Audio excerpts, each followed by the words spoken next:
Channel Punjabi ਦੇਖ ਰਹੇ ਦਰਸ਼ਕਾਂ ਦਾ ਪ੍ਰੋਗਰਾਮ ਫਰੰਟ ਲਾਈਨ ਵਿੱਚ ਬਹੁਤ-ਬਹੁਤ ਸਵਾਗਤ। ਦੋਸਤੋ ਹਾਜ਼ਰ ਹਾਂ ਅੱਜ ਦੀਆਂ ਕੁਝ ਖਬਰਾਂ, ਅੱਜ ਦੀਆਂ ਕੁਝ ਗੱਲਾਂ ਬਾਤਾਂ ਤੁਹਾਡੇ ਨਾਲ ਸਾਂਝੀਆਂ ਕਰਨ ਦੇ ਲਈ। ਅੱਜ 4 ਜੁਲਾਈ ਹੈ। 4 ਜੁਲਾਈ ਅਮਰੀਕਾ ਦਾ ਆਜ਼ਾਦੀ ਦਿਹਾੜਾ ਬਹੁਤ ਧੂਮਧਾਮ ਦੇ ਨਾਲ ਪੂਰੇ ਅਮਰੀਕਾ ਦੇ ਵਿੱਚ ਮਨਾਇਆ ਜਾ ਰਿਹਾ। ਸਾਰੇ ਅਮਰੀਕਾ ਵਾਸੀਆਂ ਨੂੰ ਗਲੋਬਲ ਪੰਜਾਬ ਟੀਵੀ ਦੇ ਜ਼ਰੀਏ ਜੁੜੇ ਅਮਰੀਕਾ ਵਾਸੀਆਂ ਨੂੰ ਅੱਜ ਦੇ ਦਿਨ ਦੀਆਂ ਬਹੁਤ-ਬਹੁਤ ਮੁਬਾਰਕਾਂ। ਅਮਰੀਕਾ ਦਾ ਬਹੁਤ ਲੰਬਾ ਇਤਿਹਾਸ, ਕਿਸ ਤਰੀਕੇ ਦੇ ਨਾਲ ਇੱਥੇ ਬਾਹਰਲੇ ਲੋਕ ਆਏ, ਕਿਸ ਤਰੀਕੇ ਦੇ ਨਾਲ ਇੱਥੇ ਵਸੇ, ਕਿਸ ਤਰੀਕੇ ਦੇ ਨਾਲ ਅਮਰੀਕਾ ਦੇ ਇੱਥੋਂ ਦੇ ਰਹਿਣ ਵਾਲੇ ਲੋਕਾਂ ਨੇ ਉਹਨਾਂ ਤੋਂ ਆਜ਼ਾਦੀ ਪ੍ਰਾਪਤ ਕੀਤੀ ਤੇ ਦੁਨੀਆ ਦਾ ਟੌਪ ਦੇ ਉੱਤੇ ਸਭ ਤੋਂ ਵੱਧ ਤਾਕਤਵਰ ਦੇਸ਼ ਅੱਜ ਦੇ ਸਮੇਂ ਦੇ ਵਿੱਚ ਬਣਿਆ। ਸੱਭਿਅਤਾ ਦੇ ਇਤਿਹਾਸ ਵਿੱਚ ਬਹੁਤ ਸਾਰੀਆਂ ਤਬਦੀਲੀਆਂ ਹੋਈਆਂ। ਇਹ ਵੀ ਅੱਜ ਦੇ ਦਿਨ ਅਸੀਂ ਗੱਲਬਾਤ ਇਹ ਵੀ ਕਰ ਰਹੇ ਹਾਂ ਅਮਰੀਕਾ ਦੇ ਇਤਿਹਾਸ ਦੇ ਬਾਰੇ ਕਿ ਜਦੋਂ ਕੋਲੰਬਸ ਲੱਭਣ ਇੰਡੀਆ ਨੂੰ ਜਾਂਦਾ, ਕਿਉਂਕਿ ਉਸ ਵੇਲੇ ਇੰਡੀਆ ਦੀ ਸਿਵਲਾਈਜੇਸ਼ਨ ਬਹੁਤ ਜ਼ਿਆਦਾ ਐਡਵਾਂਸ ਹੁੰਦੀ ਆ, ਉਹ ਇੰਡੀਆ ਨੂੰ ਲੱਭਣ ਜਾਂਦਾ ਪਰ ਅਮਰੀਕਾ ਆ ਜਾਂਦਾ। ਇੱਥੋਂ ਫਿਰ ਕਿਸ ਤਰੀਕੇ ਦੇ ਨਾਲ ਉਹ ਵਾਪਸ ਮੁੜਦਾ, ਇੱਥੋਂ ਦੇ ਮੂਲ ਵਾਸੀਆਂ ਦੇ ਨਾਲ ਕੀ ਹੁੰਦਾ, ਕਿਸ ਤਰੀਕੇ ਦੇ ਨਾਲ ਅਮਰੀਕਾ ਮੁੜ ਕੇ ਬਾਹਰਲੇ ਸ਼ਾਸਕਾਂ ਕੋਲੋਂ ਆਜ਼ਾਦੀ ਪ੍ਰਾਪਤ ਕਰਦਾ। ਅੱਜ ਦੇ ਦਿਨ ਲੋਕ ਉਹ ਗੱਲਾਂ ਬਾਤਾਂ ਵੀ ਯਾਦ ਕਰ ਰਹੇ ਆ। ਜਿਨ੍ਹਾਂ ਲੋਕਾਂ ਨੇ ਅਮਰੀਕਾ ਦੀ ਆਜ਼ਾਦੀ ਦੇ ਵਿੱਚ ਹਿੱਸਾ ਪਾਇਆ ਉਹਨਾਂ ਨੂੰ ਵੀ ਯਾਦ ਕਰ ਰਹੇ ਆ। ਅੱਜ ਦੇ ਦਿਨ ਦੀਆਂ ਸਾਰਿਆਂ ਨੂੰ ਬਹੁਤ-ਬਹੁਤ ਮੁਬਾਰਕਾਂ। ਕੁਝ ਦੋਸਤੋ ਖਬਰਾਂ ਤੁਹਾਡੇ ਨਾਲ ਸਾਂਝੀਆਂ ਕਰਨੀਆਂ। ਇੱਕ ਤਾਂ ਖਬਰ ਜਿਹੜੀ ਪਹਿਲੀ ਸਾਂਝੀ ਕਰਾਂਗੇ, ਕੈਨੇਡਾ ਦੇ ਵਿੱਚ ਜਿਹੜੀਆਂ ਫਲਾਈਟਸ ਨੇ ਲੇਟ ਹੋ ਰਹੀਆਂ, ਕੈਂਸਲ ਹੋ ਰਹੀਆਂ, ਕਈ ਕੁਛ ਹੋ ਰਿਹਾ, ਕੀ ਗੱਲਬਾਤ ਆ ਇਹਦੇ ਬਾਰੇ ਗੱਲਬਾਤ ਕਰਾਂਗੇ। ਮਹਿੰਗਾਈ ਕਹਿੰਦੇ ਆ ਜੀ ਇਸੇ ਤਰ੍ਹਾਂ ਰਹਿਣੀ ਹੈ, ਇਹਦੇ ਬਾਰੇ ਇੱਕ ਰਿਪੋਰਟ ਆਈ ਆ, ਉਹ ਵੀ ਤੁਹਾਡੇ ਨਾਲ ਸਾਂਝੀ ਕਰਨੀ ਆ। ਟੋਰਾਂਟੋ ਦੇ ਵਿੱਚ ਇੱਕ ਟ੍ਰੇਨ ਦੇ ਉੱਤੇ ਦੋ ਨੌਜਵਾਨਾਂ ਦੀ ਵੀਡੀਓ ਬਹੁਤ ਵਾਇਰਲ ਹੋਈ ਆ, ਕੈਨੇਡਾ ਡੇ ਦੇ ਉੱਤੇ ਆ, ਲੌਂਗ ਵੀਕਐਂਡ ਦੇ ਉੱਤੇ। ਉਹ ਕੀ ਗੱਲਬਾਤ ਆ ਉਹ ਵੀ ਤੁਹਾਡੇ ਨਾਲ ਗੱਲਬਾਤ ਸਾਂਝੀ ਕਰਨੀ ਆ। ਰੂਸ ਯੂਕਰੇਨ ਦੇ ਇੱਕ ਇਲਾਕੇ ਦੇ ਉੱਤੇ ਜਿੱਤ ਦਾ ਦਾਅਵਾ ਕਰ ਰਿਹਾ। ਉਹ ਕਹਿੰਦੇ ਅਸੀਂ ਇਹ ਸਾਰਾ ਲਗਭਗ ਈਸਟ ਵਾਲਾ ਪਾਸਾ ਕਬਜ਼ੇ ਦੇ ਵਿੱਚ ਕਰ ਲਿਆ ਆ। ਇਹ ਕੀ ਗੱਲਬਾਤ ਆ ਇਹ ਵੀ ਤੁਹਾਡੇ ਨਾਲ ਗੱਲਬਾਤ ਜਿਹੜੀ ਉਹ ਸਾਂਝੀ ਕਰਾਂਗੇ। ਸਭ ਤੋਂ ਪਹਿਲੀ ਖਬਰ ਇਸ ਵੇਲੇ ਜਿਹੜਾ ਏਅਰ ਟਰੈਵਲ ਆ ਉਹਦੇ ਬਾਰੇ। ਜਦੋਂ ਕੋਵਿਡ-19 ਸ਼ੁਰੂ ਹੋਇਆ ਸੀ ਤਾਂ ਲੋਕਾਂ ਨੂੰ ਵੱਖ-ਵੱਖ ਦੇਸ਼ਾਂ ਦੀ ਜਿਹੜੇ ਸਰਕਾਰਾਂ ਨੇ ਉਹ ਇਹ ਸਲਾਹ ਦਿੰਦੀਆਂ ਸੀ ਕਿ ਜੇ ਸਫ਼ਰ ਬਹੁਤ ਜ਼ਰੂਰੀ ਨਹੀਂ ਆ ਤਾਂ ਨਾ ਕਰੋ, ਖਾਸ ਕਰ ਹਵਾਈ ਸਫ਼ਰ। ਅੱਜ ਫਿਰ ਲਗਭਗ ਲੋਕ ਇਸੇ ਤਰ੍ਹਾਂ ਦੀ ਸਲਾਹ ਇੱਕ ਦੂਜੇ ਨੂੰ ਦੇ ਰਹੇ ਆ ਕਿ ਜੇ ਬਹੁਤ ਜ਼ਿਆਦਾ ਜ਼ਰੂਰੀ ਨਹੀਂ ਆ ਤਾਂ ਹਵਾਈ ਸਫ਼ਰ ਨੂੰ ਅਵੋਇਡ ਕਰੋ। ਇਹਦਾ ਕਾਰਨ ਕੋਵਿਡ ਨਹੀਂ ਆ, ਇਹਦਾ ਕਾਰਨ ਇਹ ਆ ਕਿ ਕੁਛ ਲੋਕਾਂ ਦਾ ਤਾਂ ਸਮਾਨ ਨਹੀਂ ਲੱਭ ਰਿਹਾ। ਤੁਸੀਂ ਲਗੇਜ ਜਾਂਦੇ ਹੋ ਉਹ ਤੁਹਾਡਾ ਮਿਲਦਾ ਨਹੀਂ, ਕੁਛ ਲੋਕਾਂ ਦੀ ਫਲਾਈਟ ਕੈਂਸਲ ਹੋ ਜਾਂਦੀ ਹੈ, ਕੁਛ ਲੋਕਾਂ ਦੀ ਡਿਲੇ ਹੋ ਜਾਂਦੀ ਆ, ਕੁਛ ਲੋਕਾਂ ਨੂੰ ਘੰਟੇ ਬਾਅਦ ਏਅਰਪੋਰਟ ਦੇ ਉੱਤੇ ਉਡੀਕ ਕਰਨੀ ਪਈ ਆ। ਮੁੱਕਦੀ ਗੱਲ ਅੱਜ ਦੇ ਦਿਨ ਇਹਨਾਂ ਹਾਲਾਤਾਂ ਦੇ ਵਿੱਚ ਹਵਾਈ ਸਫ਼ਰ ਕਰਨਾ, ਔਰ ਕਿਤੇ ਵੀ ਇਕੱਲੇ ਕੈਨੇਡਾ ਦੇ ਵਿੱਚ ਨਹੀਂ, ਅਮਰੀਕਾ ਦੇ ਵਿੱਚ, ਇੰਗਲੈਂਡ ਦੇ ਵਿੱਚ ਇਹ ਖੱਜਲ ਖੁਆਰੀ ਤੋਂ ਘੱਟ ਕੋਈ ਨਹੀਂ ਆ। ਲੋਕ ਜਿਹੜੇ ਇਹ ਸਾਰੇ ਕੁਛ ਦੇ ਵਿੱਚ ਖੱਜਲ ਖੁਆਰ ਹੋ ਕੇ ਘਰ ਆਏ ਆ ਉਹ ਸਲਾਹ ਦੇ ਰਹੇ ਆ ਕਿ ਜੇ ਜ਼ਰੂਰੀ ਨਹੀਂ ਆ ਤਾਂ ਸਫ਼ਰ ਨਾ ਕਰੋ। ਇਹਨਾਂ ਦੇ ਵਿੱਚ ਆਮ ਲੋਕ ਹੀ ਸ਼ਾਮਲ ਨਹੀਂ ਆ। ਸਾਡੇ ਨਿਊ ਬਰੰਜ਼ਵਿਕ ਦੇ ਐਜੂਕੇਸ਼ਨ ਮਿਨਿਸਟਰ ਵੀ ਇਹਨਾਂ ਲੋਕਾਂ ਦੇ ਵਿੱਚ ਸ਼ਾਮਲ ਆ ਜਿਨ੍ਹਾਂ ਨੇ ਟਵਿੱਟਰ ਦੇ ਉੱਤੇ ਜ਼ੋਰ ਸ਼ੋਰ ਦੇ ਨਾਲ ਕਿਹਾ ਕਿ ਜਿੰਨਾ ਗਲਤ ਤਰੀਕੇ ਨਾਲ ਇਹ ਏਅਰਲਾਈਨਸ ਚੱਲ ਰਹੀਆਂ ਇਹ ਬਰਦਾਸ਼ਤ ਨਹੀਂ ਕੀਤੀਆਂ ਜਾ ਸਕਦੀਆਂ। ਉਹ ਤੇ 4 ਉਹਨਾਂ ਦੇ ਨਾਲ ਹੋਰ ਅਫੀਸ਼ੀਅਲ ਉਹਨਾਂ ਨੇ ਰਜਾਈਨਾ ਦੇ ਵਿੱਚ ਮੀਟਿੰਗ ਦੇ ਉੱਤੇ ਜਾਣਾ ਸੀ, ਮੀਟਿੰਗ ਦੇ ਉੱਤੇ ਨਹੀਂ ਜਾ ਸਕੇ ਕਿਉਂਕਿ ਆਖਰੀ ਵੇਲੇ ਦੇ ਉੱਤੇ ਜਾ ਕੇ ਫਲਾਈਟ ਕੈਂਸਲ ਹੋ ਗਈ। ਸੈਟਰਡੇ ਦੀ ਇਹ ਗੱਲ ਆ ਤੇ ਇਹਦਾ ਮਤਲਬ ਇਹ ਹੋਇਆ ਕਿ ਜਿਹੜਾ ਨਿਊ ਬਰੰਜ਼ਵਿਕ ਆ ਉਹ ਇਸ ਸਾਲ ਰਿਪਰੈਜ਼ੈਂਟ ਹੀ ਨਹੀਂ ਕਰੂਗਾ। ਇਹ ਜਿਹੜੀ council of minister of education the meeting ਆ ਉਹਦੇ ਵਿੱਚੋਂ ਰਿਪਰੈਜ਼ੈਂਟ ਹੀ ਨਹੀਂ ਕਰੂਗਾ ਪ੍ਰੋਵਿੰਸ ਆਪਣੇ ਆਪ ਨੂੰ, ਜਿਹੜੀ ਕਿ ਬਹੁਤ ਮਾੜੀ ਗੱਲ ਲੱਗ ਰਹੀ ਆ। ਉਹਨਾਂ ਨੇ ਬਹੁਤ ਜ਼ੋਰ ਸ਼ੋਰ ਦੇ ਨਾਲ ਟਵਿੱਟਰ ਦੇ ਉੱਤੇ ਇਹ ਲਿਖਿਆ ਕਿ ਇਸ ਗੱਲਬਾਤ ਦੇ ਬਾਰੇ ਵਿਚਾਰ ਹੋਣਾ ਚਾਹੀਦਾ ਕਿ ਅਸੀਂ ਦੁਨੀਆ ਦੇ ਵਿੱਚ ਕੈਨੇਡਾ ਵਾਸੀ ਸਭ ਤੋਂ ਮਹਿੰਗਾ ਫੇਅਰ ਪੇ ਕਰਦੇ ਹਾਂ ਫਲਾਈਟਾਂ ਦਾ ਤੇ ਐਨ ਮੌਕੇ 'ਤੇ ਜਾ ਕੇ ਕਹਿ ਦਿੰਦੇ ਆ ਫਲਾਈਟ ਨਹੀਂ ਜਾਣੀ। ਇਹਦੇ ਪਿੱਛੇ ਕਾਰਨ ਕੀ ਹੈ? ਹੁਣ ਏਅਰ ਕੈਨੇਡਾ ਨੇ ਪਿਛਲੇ ਦਿਨਾਂ ਦੇ ਵਿੱਚ ਸਾਫ਼ ਤੌਰ ਦੇ ਉੱਤੇ ਕਹਿ ਦਿੱਤਾ, ਹਾਲਾਂਕਿ ਸਾਰੀਆਂ ਫਲਾਈਟਸ ਨਹੀਂ ਕਿਹਾ। ਜੇਕਰ ਇਕੱਲੀ ਏਅਰ ਕੈਨੇਡਾ ਦੀ ਗੱਲਬਾਤ ਕਰੀਏ ਤਾਂ ਏਅਰ ਕੈਨੇਡਾ ਨੇ ਪਿਛਲੇ ਦਿਨਾਂ ਦੇ ਵਿੱਚ ਸਾਫ਼ ਤੌਰ 'ਤੇ ਕਹਿ ਦਿੱਤਾ ਸੀ ਕਿ ਸਾਡੇ ਕੋਲ ਮੈਨ ਪਾਵਰ ਨਹੀਂ ਆ, ਅਸੀਂ ਕੁਛ ਨਹੀਂ ਕਰ ਸਕਦੇ, ਇਸ ਕਰਕੇ ਅਸੀਂ ਇੱਕ ਕੰਮ ਕਰ ਰਹੇ ਹਾਂ ਵੀ ਫਲਾਈਟਾਂ ਘਟਾ ਰਹੇ ਹਾਂ। ਪਰ ਫਲਾਈਟਾਂ ਵੀ ਬਹੁਤ ਵੱਡੇ ਪੱਧਰ ਦੇ ਉੱਤੇ ਘਟਾਈਆਂ ਜਾ ਰਹੀਆਂ।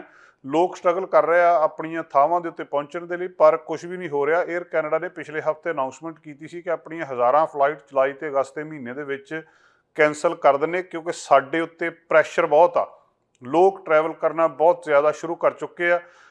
ਔਰ ਇਹ ਵੀ ਇੱਥੇ ਦੇਖਣ ਵਾਲੀ ਗੱਲ ਆ ਕਿ ਅਜੇ ਸਿਰਫ ਅਸੀਂ ਪ੍ਰੀ ਪੈਂਡੈਮਿਕ ਦੇ 80% ਲੈਵਲ ਦੇ ਉੱਤੇ ਆਪਰੇਟ ਕਰ ਰਹੇ ਹਾਂ।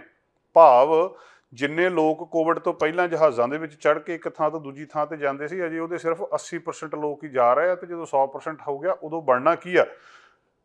ਕੰਜ਼ਿਊਮਰਸ ਅਤੇ ਹੋਰ ਬਹੁਤ ਸਾਰੇ ਜਿਹੜੇ ਲੋਕ ਸੀ ਉਹਨਾਂ ਨੇ ਰੌਲਾ ਪਾਇਆ ਸੀ, ਵੀਡੀਓ ਵਾਇਰਲ ਹੋਈਆਂ, ਕਿਸੇ ਦੇ ਅਟੈਚ ਹੀ ਨਹੀਂ ਲੱਭ ਰਹੇ, ਕਿਸੇ ਦੇ ਕਿਤੇ ਵੈਸੇ ਹੀ ਪਏ ਆ, ਉਹਨਾਂ ਦਾ ਵਾਲੀ ਵਾਰਸ ਕੋਈ ਨਹੀਂ ਪਤਾ ਲੱਗ ਰਿਹਾ। ਏਅਰ ਕੈਨੇਡਾ ਦੀ ਇਸ ਵੇਲੇ ਜਿਹੜੀ ਉਹਨਾਂ ਦੀ ਕਸਟਮਰ ਕੇਅਰ ਆ, ਤੁਸੀਂ ਫੋਨ ਕਰਨਾ ਹੋਵੇ ਉਹਨਾਂ ਨੂੰ, ਉਹ ਨਹੀਂ ਗੱਲ ਨਹੀਂ ਕਰਦੇ, ਕਿਉਂਕਿ ਉੱਥੇ ਕਾਲਸ ਹੀ ਇੰਨੀਆਂ ਆ ਰਹੀਆਂ, ਉਹਨਾਂ ਨੇ ਉਹਨੂੰ ਆਲਮੋਸਟ ਬੰਦ ਕਰ ਦਿੱਤਾ। ਵੈਬਸਾਈਟ ਉਹਨਾਂ ਦੀ ਡਾਊਨ ਜਾ ਰਹੀ ਆ, ਅਤੇ ਜਿਹੜੇ ਹਜ਼ਾਰਾਂ ਹੀ ਕਸਟਮਰ ਨੇ ਉਹ ਇਹਦੇ ਵਿੱਚ ਵਿਚਾਲੇ ਕਿਤੇ ਨਾ ਕਿਤੇ ਲਟਕੇ ਪਏ ਆ। ਏਅਰ ਕੈਨੇਡਾ ਨੇ ਕਿਹਾ ਸੀ ਕਿ ਅਸੀਂ ਜੁਲਾਈ ਅਗਸਤ ਦੇ ਮਹੀਨੇ ਦੇ ਵਿੱਚ 9500 ਫਲਾਈਟ ਕੈਂਸਲ ਕਰ ਰਹੇ ਹਾਂ।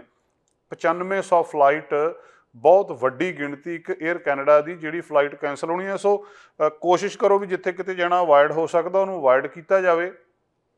ਮਤਲਬ ਰੋਜ਼ 150 ਫਲਾਈਟ ਕੈਂਸਲ ਹੋਊਗੀ ਕੈਨੇਡਾ ਦੇ ਵਿੱਚ, ਏਅਰ ਕੈਨੇਡਾ ਦੀ 154 ਐਵਰੇਜ 154 ਫਲਾਈਟਾਂ ਰੋਜ਼ ਕੈਂਸਲ, ਅਤੇ ਮਤਲਬ 15% ਜਿਹੜਾ ਟੋਟਲ ਇਹਨਾਂ ਦੀ ਜਿਹੜੀ ਆਪਰੇਟ ਕਰਦੇ ਆ ਉਹਨੂੰ ਹੇਠਾਂ ਨੂੰ ਚਲੇ ਜਾਣਗੀਆਂ। ਟੋਰਾਂਟੋ ਤੋਂ ਲੈ ਕੇ ਮੌਂਟਰੀਅਲ ਦੇ ਉੱਤੇ ਸਭ ਤੋਂ ਵੱਧ ਅਸਰ ਪੈ ਰਿਹਾ। 3 ਰੂਟ ਨੇ ਜਿਹੜੇ, ਮੌਂਟਰੀਅਲ ਤੋਂ ਪਿਟਸਬਰਗ, ਇਸੇ ਤਰ੍ਹਾਂ ਜਿਹੜਾ ਬਾਲਟੀਮੋਰ ਅਤੇ ਕਲੋਨਾ, ਇਹਨਾਂ ਦੇ ਉੱਤੇ ਜਿਹੜਾ BC ਦੇ ਵਿੱਚ ਇਹਦੇ ਉੱਤੇ ਸਭ ਤੋਂ ਵੱਧ ਅਸਰ ਪੈ ਰਿਹਾ, ਔਰ ਇਹਨਾਂ ਨੂੰ ਸਸਪੈਂਡ ਕਰ ਦਿੱਤਾ ਗਿਆ ਟੈਂਪਰੇਰੀਲੀ। ਕੁਛ ਤਾਂ ਉਹਨਾਂ ਨੇ ਪਹਿਲਾਂ ਹੀ ਸਸਪੈਂਡ ਕਰ ਦਿੱਤੀਆਂ, ਕੁਛ ਨੂੰ ਮੌਕੇ 'ਤੇ ਦੱਸ ਰਹੇ ਆ ਕਿ ਤੁਹਾਨੂੰ 2 ਜਾਂ 3 ਘੰਟੇ ਪਹਿਲਾਂ ਪਤਾ ਲੱਗ ਰਿਹਾ ਕਿ ਜਿਹੜੀ ਫਲਾਈਟ ਦੇ ਵਿੱਚ ਤੁਸੀਂ ਜਾਣਾ ਸੀ ਉਹ ਕੈਂਸਲ ਹੋ ਗਈ ਹੈ। ਹੁਣ ਉਹਦਾ ਰਿਫੰਡ ਕਿੱਥੋਂ ਮਿਲਣਾ? ਨਾ ਉੱਥੇ ਵਾਊਚਰ ਮਿਲ ਰਿਹਾ, ਨਾ ਉਹ ਕਿਤੇ ਹੋਟਲ ਦੇ ਵਿੱਚ ਕੁਛ ਲੋਕਾਂ ਨੂੰ ਸਟੇ ਨਹੀਂ ਮਿਲ ਰਿਹਾ। ਕਈ ਲੋਕ ਮਤਲਬ ਉੱਥੇ ਖੜੇ ਰਹਿ ਜਾਂਦੇ ਰਾਤ ਨੂੰ ਖਾਸ ਤੌਰ ਦੇ ਉੱਤੇ। ਅਤੇ ਜਿਹੜੇ ਉੱਥੇ ਕਸਟਮਰ ਕੇਅਰ ਵਾਲੇ ਆ ਜਿਨ੍ਹਾਂ ਨੇ ਉੱਥੇ ਤੁਹਾਨੂੰ ਉਹ ਕਾਊਂਟਰ ਦੇ ਉੱਤੇ ਅਟੈਂਡ ਕਰਨਾ, ਉਹਨਾਂ ਦੀ ਵੀ ਗਿਣਤੀ ਵੀ ਇੱਕ ਅੱਧ ਹੀ ਆ। ਉੱਥੇ ਵੀ ਤੁਹਾਡਾ ਕੋਈ ਸੁਣਵਾਈ ਨਹੀਂ ਹੋ ਰਹੀ। ਬਹੁਤ ਸਾਰੀਆਂ ਥਾਵਾਂ ਦੇ ਉੱਤੇ ਇਹ ਹਾਲਤ ਆ। ਸੋ ਜਿੱਥੇ ਤੱਕ, ਔਰ ਜਿਹੜੀ ਇੱਥੇ ਇੱਕ ਖਾਸ ਧਿਆਨ ਦੇਣ ਵਾਲੀ ਗੱਲ ਇਹ ਆ ਕਿ ਜਿਹੜੀ ਇੰਟਰਨੈਸ਼ਨਲ ਫਲਾਈਟਸ ਨੇ ਉਹਨਾਂ ਦੇ ਉੱਤੇ ਘੱਟ ਅਸਰ ਪੈ ਰਿਹਾ, ਜਿਹੜੀਆਂ ਡੋਮੈਸਟਿਕ ਫਲਾਈਟਸ ਨੇ ਉਹਨਾਂ ਦੇ ਉੱਤੇ ਇਹਦਾ ਅਸਰ ਜ਼ਿਆਦਾ ਪੈ ਰਿਹਾ।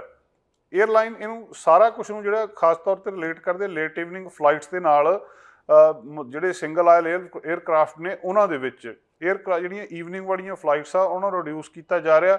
ਅਸਲ ਦੇ ਵਿੱਚ ਹੋ ਕੀ ਰਿਹਾ ਕਿ ਲੋਕਾਂ ਨੇ ਸਫ਼ਰ ਕਰਨਾ ਸ਼ੁਰੂ ਕਰ ਦਿੱਤਾ। ਹੁਣ ਸਵਾਲ ਬਹੁਤ ਜਿਹੜੇ ਮਾਹਰ ਇਹ ਸਵਾਲ ਪੁੱਛ ਰਹੇ ਆ ਕਿ ਕੀ ਇਸ ਗੱਲ ਦੀ ਸਿਫਤ ਕੀਤੀ ਜਾਵੇ ਕਿ ਏਅਰ ਕੈਨੇਡਾ ਸਟਰਗਲ ਕਰ ਰਿਹਾ ਇਹਨਾਂ ਸਾਰੇ ਯਾਤਰੀਆਂ ਨੂੰ ਅਕੋਮੋਡੇਟ ਕਰਨ ਦੀ, ਜਾਂ ਇਸ ਗੱਲ ਦੀ ਨਿਖੇਧੀ ਕੀਤੀ ਜਾਵੇ ਕਿ ਇਹਨਾਂ ਨੂੰ ਜਦੋਂ ਪਤਾ ਸੀ ਕਿ ਇਹ ਲੋਕਾਂ ਦੀ ਗਿਣਤੀ ਵਧਣੀ ਹੈ ਸਫ਼ਰ ਕਰਨ ਵਾਲਿਆਂ ਦੀ, ਇਹਨਾਂ ਨੇ ਪਹਿਲਾਂ ਕੀਤਾ ਕਿਉਂ ਨਹੀਂ ਕੁਛ? ਅਤੇ ਦੂਜੀ ਇਹ ਹੈ ਕਿ ਫਾਈਨੈਂਸ਼ੀਅਲ ਕੰਪੋਜੀਸ਼ਨ ਕੀ ਦਿੱਤੀ ਜਾਣੀ, ਉਹਨਾਂ ਨੂੰ ਰਿਫੰਡ ਕੀ ਦਿੱਤਾ ਜਾਣਾ? ਜਿਹੜੇ ਬੰਦੇ ਦਾ ਕਿਸੇ ਦਾ ਵਿਆਹ ਮਿਸ ਹੋ ਰਿਹਾ, ਕਿਸੇ ਨੇ ਇੱਕ ਜਿਹੜੀ ਖਬਰ ਆਈ ਸੀ ਉਹ ਕੁੜੀ ਦਾ ਆਪਣਾ ਵਿਆਹ ਸੀ, ਉਹਨੇ ਅਮਰੀਕਾ ਨੂੰ ਜਾਣਾ ਸੀ, ਉਹਦਾ ਆਪਣਾ ਵਿਆਹ ਡਿਲੇ ਹੋ ਗਿਆ।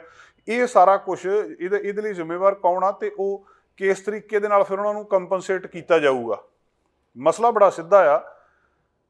ਕਰੋਨਾ ਤੋਂ ਪਹਿਲਾਂ ਸਾਰਾ ਕੁਝ ਠੀਕ ਠਾਕ ਚੱਲਦਾ ਸੀ, ਫਿਰ ਕੋਵਿਡ ਆ ਗਿਆ। 90% ਤੱਕ ਫਲਾਈਟਸ ਬੰਦ ਹੋ ਗਈਆਂ।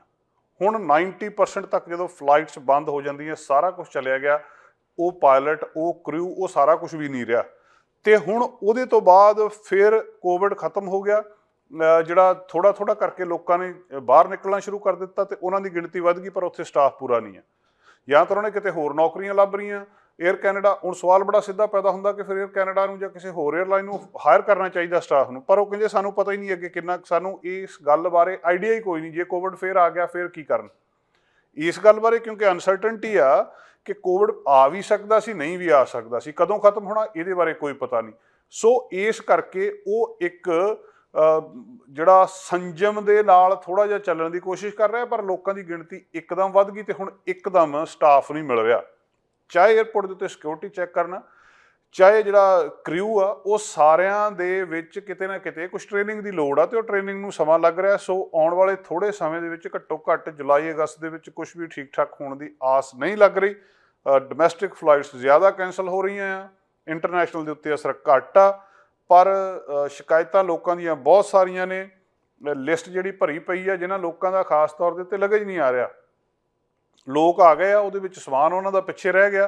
ਹੁਣ ਉਹਦੇ ਤਹਿਤ ਫਿਰ ਡਿਸਪਿਊਟ ਹੋ ਰਹੇ ਆ ਲੋਕ। ਉਹਨਾਂ ਨੇ ਵੈਬਸਾਈਟ ਦੇ ਉੱਤੇ ਆਪਣੇ ਲਿੰਕ ਦਿੱਤੇ ਆ ਕਿ ਜੇਕਰ ਤੁਹਾਡਾ ਸਮਾਨ ਜਿਹੜਾ ਨਹੀਂ ਮਿਲਦਾ, ਉਹ ਤੁਸੀਂ ਇੱਥੇ ਜਾ ਕੇ ਫਾਰਮ ਭਰ ਦਿਓ ਅਤੇ ਆਪਣਾ ਪਤਾ ਕਰ ਦਿਓ। ਪਰ ਹੈ ਇਹ ਖੱਜਲ ਖੁਆਰੀ।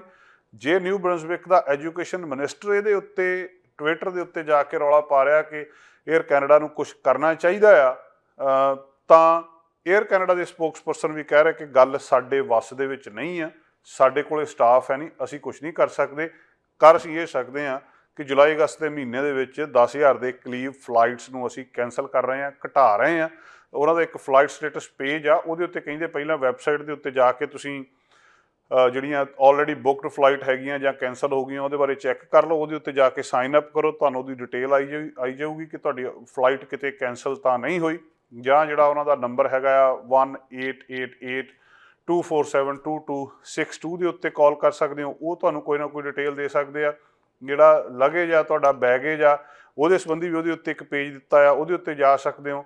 ਜਾਂ ਜਿਹੜਾ ਵਰਡ ਟਰੇਸਰ ਹੈਗਾ ਆ ਵੈਬਸਾਈਟ ਆ ਉਹਦੇ ਉੱਤੇ ਜਾ ਕੇ ਵੀ ਤੁਹਾਨੂੰ ਕੁਛ ਨਾ ਕੁਛ ਇਹਦੀ ਵਿਸਥਾਰ ਪਤਾ ਲੱਗ ਸਕਦਾ ਹੈ। ਪਰ ਲੋਕ ਜਿਹੜੇ ਨੇ ਇਸ ਗੱਲ ਤੋਂ ਪਰੇਸ਼ਾਨ ਨੇ। ਜੇ ਤੁਹਾਡਾ 3 ਦਿਨ ਤੱਕ ਉਹ ਕਹਿੰਦੇ ਲਗੇਜ ਨਹੀਂ ਲੱਭਦਾ ਤਾਂ ਫਿਰ ਤੁਹਾਨੂੰ ਉਹ ਇੱਕ ਸਪੈਸ਼ਲ ਫਾਰਮ ਭਰਨ ਲਈ ਕਹਿੰਦੇ ਆ, ਉਹ ਫਾਰਮ ਭਰ ਦਿੱਤਾ ਜਾਵੇ। ਫਿਰ ਉਹਦੇ ਤੋਂ ਬਾਅਦ ਜੇ ਗੁਆਚ ਹੀ ਜਾਂਦਾ ਤੁਹਾਡਾ ਤਾਂ ਫਿਰ ਵੀ ਉਹ ਕਹਿੰਦੇ ਅਸੀਂ ਜਿਹੜੀ ਤੁਹਾਡੀ ਉਹਦੀ ਫੀਸ ਆ ਉਹ ਦੇ ਦਿਆਂਗੇ ਜਿਹੜੀ ਤੁਸੀਂ ਉਹਦੀ ਦਿੱਤੀ ਸੀ, ਅਤੇ ਥੋੜ੍ਹਾ ਰੀਜ਼ਨੇਬਲੀ ਜਿਹੜਾ ਕੰਪਨਸੇਟ ਕਰਨ ਦੀ ਉਹ ਕੋਸ਼ਿਸ਼ ਕਰ ਰਹੇ ਆ। ਪਰ ਉਹ ਕਿੰਨਾ ਕੁ ਕੰਪਨਸੇਟ ਕਰਦੇ, ਕਿਹਦਾ ਜੇ ਕਿਸੇ ਦਾ ਬਹੁਤ ਜ਼ਰੂਰੀ ਸਮਾਨ ਆ ਉਹਦਾ ਉਹ ਕਿਸ ਤਰੀਕੇ ਨਾਲ ਕੰਪਨਸੇਸ਼ਨ ਕਰੇ। ਸਲਾਹ ਇਹ ਵੀ ਦਿੱਤੀ ਜਾ ਰਹੀ ਆ ਤੁਸੀਂ ਟਰੈਵਲ ਕਰ ਰਹੇ ਹੋ ਕੋਸ਼ਿਸ਼ ਕਰੋ ਜੇ ਥੋੜ੍ਹੀਆਂ ਜਿਹੀਆਂ ਜ਼ਰੂਰੀ ਚੀਜ਼ਾਂ ਦਾ ਤੁਹਾਡਾ ਥੋੜ੍ਹਾ ਬਹੁਤਾ ਸਮਾਨ ਆ ਉਹ ਆਪਣੇ ਹੈਂਡ ਬੈਗ ਦੇ ਵਿੱਚ, ਕੈਰੀ ਬੈਗ ਦੇ ਵਿੱਚ ਰੱਖ ਲਓ, ਕਿਉਂਕਿ ਕੋਈ ਪਤਾ ਨਹੀਂ ਤੁਹਾਡਾ ਸਮਾਨ 5 ਦਿਨ 10 ਦਿਨ ਮਹੀਨਾ ਕਿੰਨਾ ਚਿਰ ਲੇਟ ਹੋ ਜਾਣਾ। ਜਿਹੜੇ ਲੋਕਾਂ ਦਾ ਟ੍ਰਿਪ ਹੀ 15-15 ਦਿਨ ਦਾ ਜਾਂ 4-4 ਦਿਨ ਦਾ ਹੈ, ਜੇ ਉਹਨਾਂ ਦਾ ਸਮਾਨ ਹੀ ਉਹਦੇ ਤੋਂ ਬਾਅਦ ਮਿਲਦਾ ਤਾਂ ਉਹਨਾਂ ਦਾ ਸਾਰਾ ਟ੍ਰਿਪ ਖਰਾਬ ਹੋ ਰਿਹਾ। ਕੋਵਿਡ ਦੀ ਵੈਕਸੀਨ ਦੀ ਚੌਥੀ ਡੋਜ਼ ਦੀ ਅੰਟੈਰੀਓ ਦੇ ਵਿੱਚ ਡਾਕਟਰ ਸਲਾਹ ਦੇ ਰਹੇ ਆ ਕਿ ਜਿਹੜਾ ਬੂਸਟਰ ਸ਼ਾਟ ਸੈਕੰਡ ਬੂਸਟਰ ਯਾਨੀ ਕਿ ਕੋਵਿਡ ਦੀ ਚੌਥੀ ਡੋਜ਼ ਆ ਉਹ ਹੁਣ ਦੇ ਦੇਣੀ ਚਾਹੀਦੀ ਆ ਲੋਕਾਂ ਨੂੰ। ਜਿਹੜੇ ਪਹਿਲਾਂ ਇੱਕ ਬੂਸਟਰ ਡੋਜ਼ ਲੈ ਚੁੱਕੇ ਆ ਉਹਨਾਂ ਨੂੰ ਇਸ ਸਮਰ ਦੇ ਵਿੱਚ ਸਲਾਹ ਦੇ ਰਹੇ ਆ ਕਿ ਇਹ ਦੇ ਦੇਣੀ ਚਾਹੀਦੀ ਹੈ। ਪਰ ਇਸ ਵੇਲੇ ਇਹਨੂੰ ਥੋੜ੍ਹਾ ਜਿਹਾ ਜਿਹੜੀ ਲਿਮਿਟਡ ਪਾਪੂਲੇਸ਼ਨ ਆ ਉਹਦੇ ਤੱਕ ਰੱਖਿਆ ਗਿਆ। ਕੁਛ ਜਿਹੜੇ ਲੋਕ ਨੇ ਵਲਨੈਰੇਬਲ ਨੇ, ਵੱਧ ਖਤਰੇ ਵਾਲੇ ਨੇ, ਉਹਨਾਂ ਨੂੰ ਹੀ ਸੈਕੰਡ ਬੂਸਟਰ ਦਿੱਤੀ ਗਈ ਹੈ, ਯਾਨੀ ਕਿ ਚੌਥੀ ਕੋਵਿਡ ਦੀ ਡੋਜ਼ ਦਿੱਤੀ ਗਈ ਹੈ। 7.5 ਮਿਲੀਅਨ ਦੇ ਵਿੱਚ ਅੰਟੈਰੀਓ ਦੇ ਲੋਕਾਂ ਨੇ ਜਿਹੜੀ 1 ਬੂਸਟਰ ਆ ਉਹ ਮਿਲਿਆ।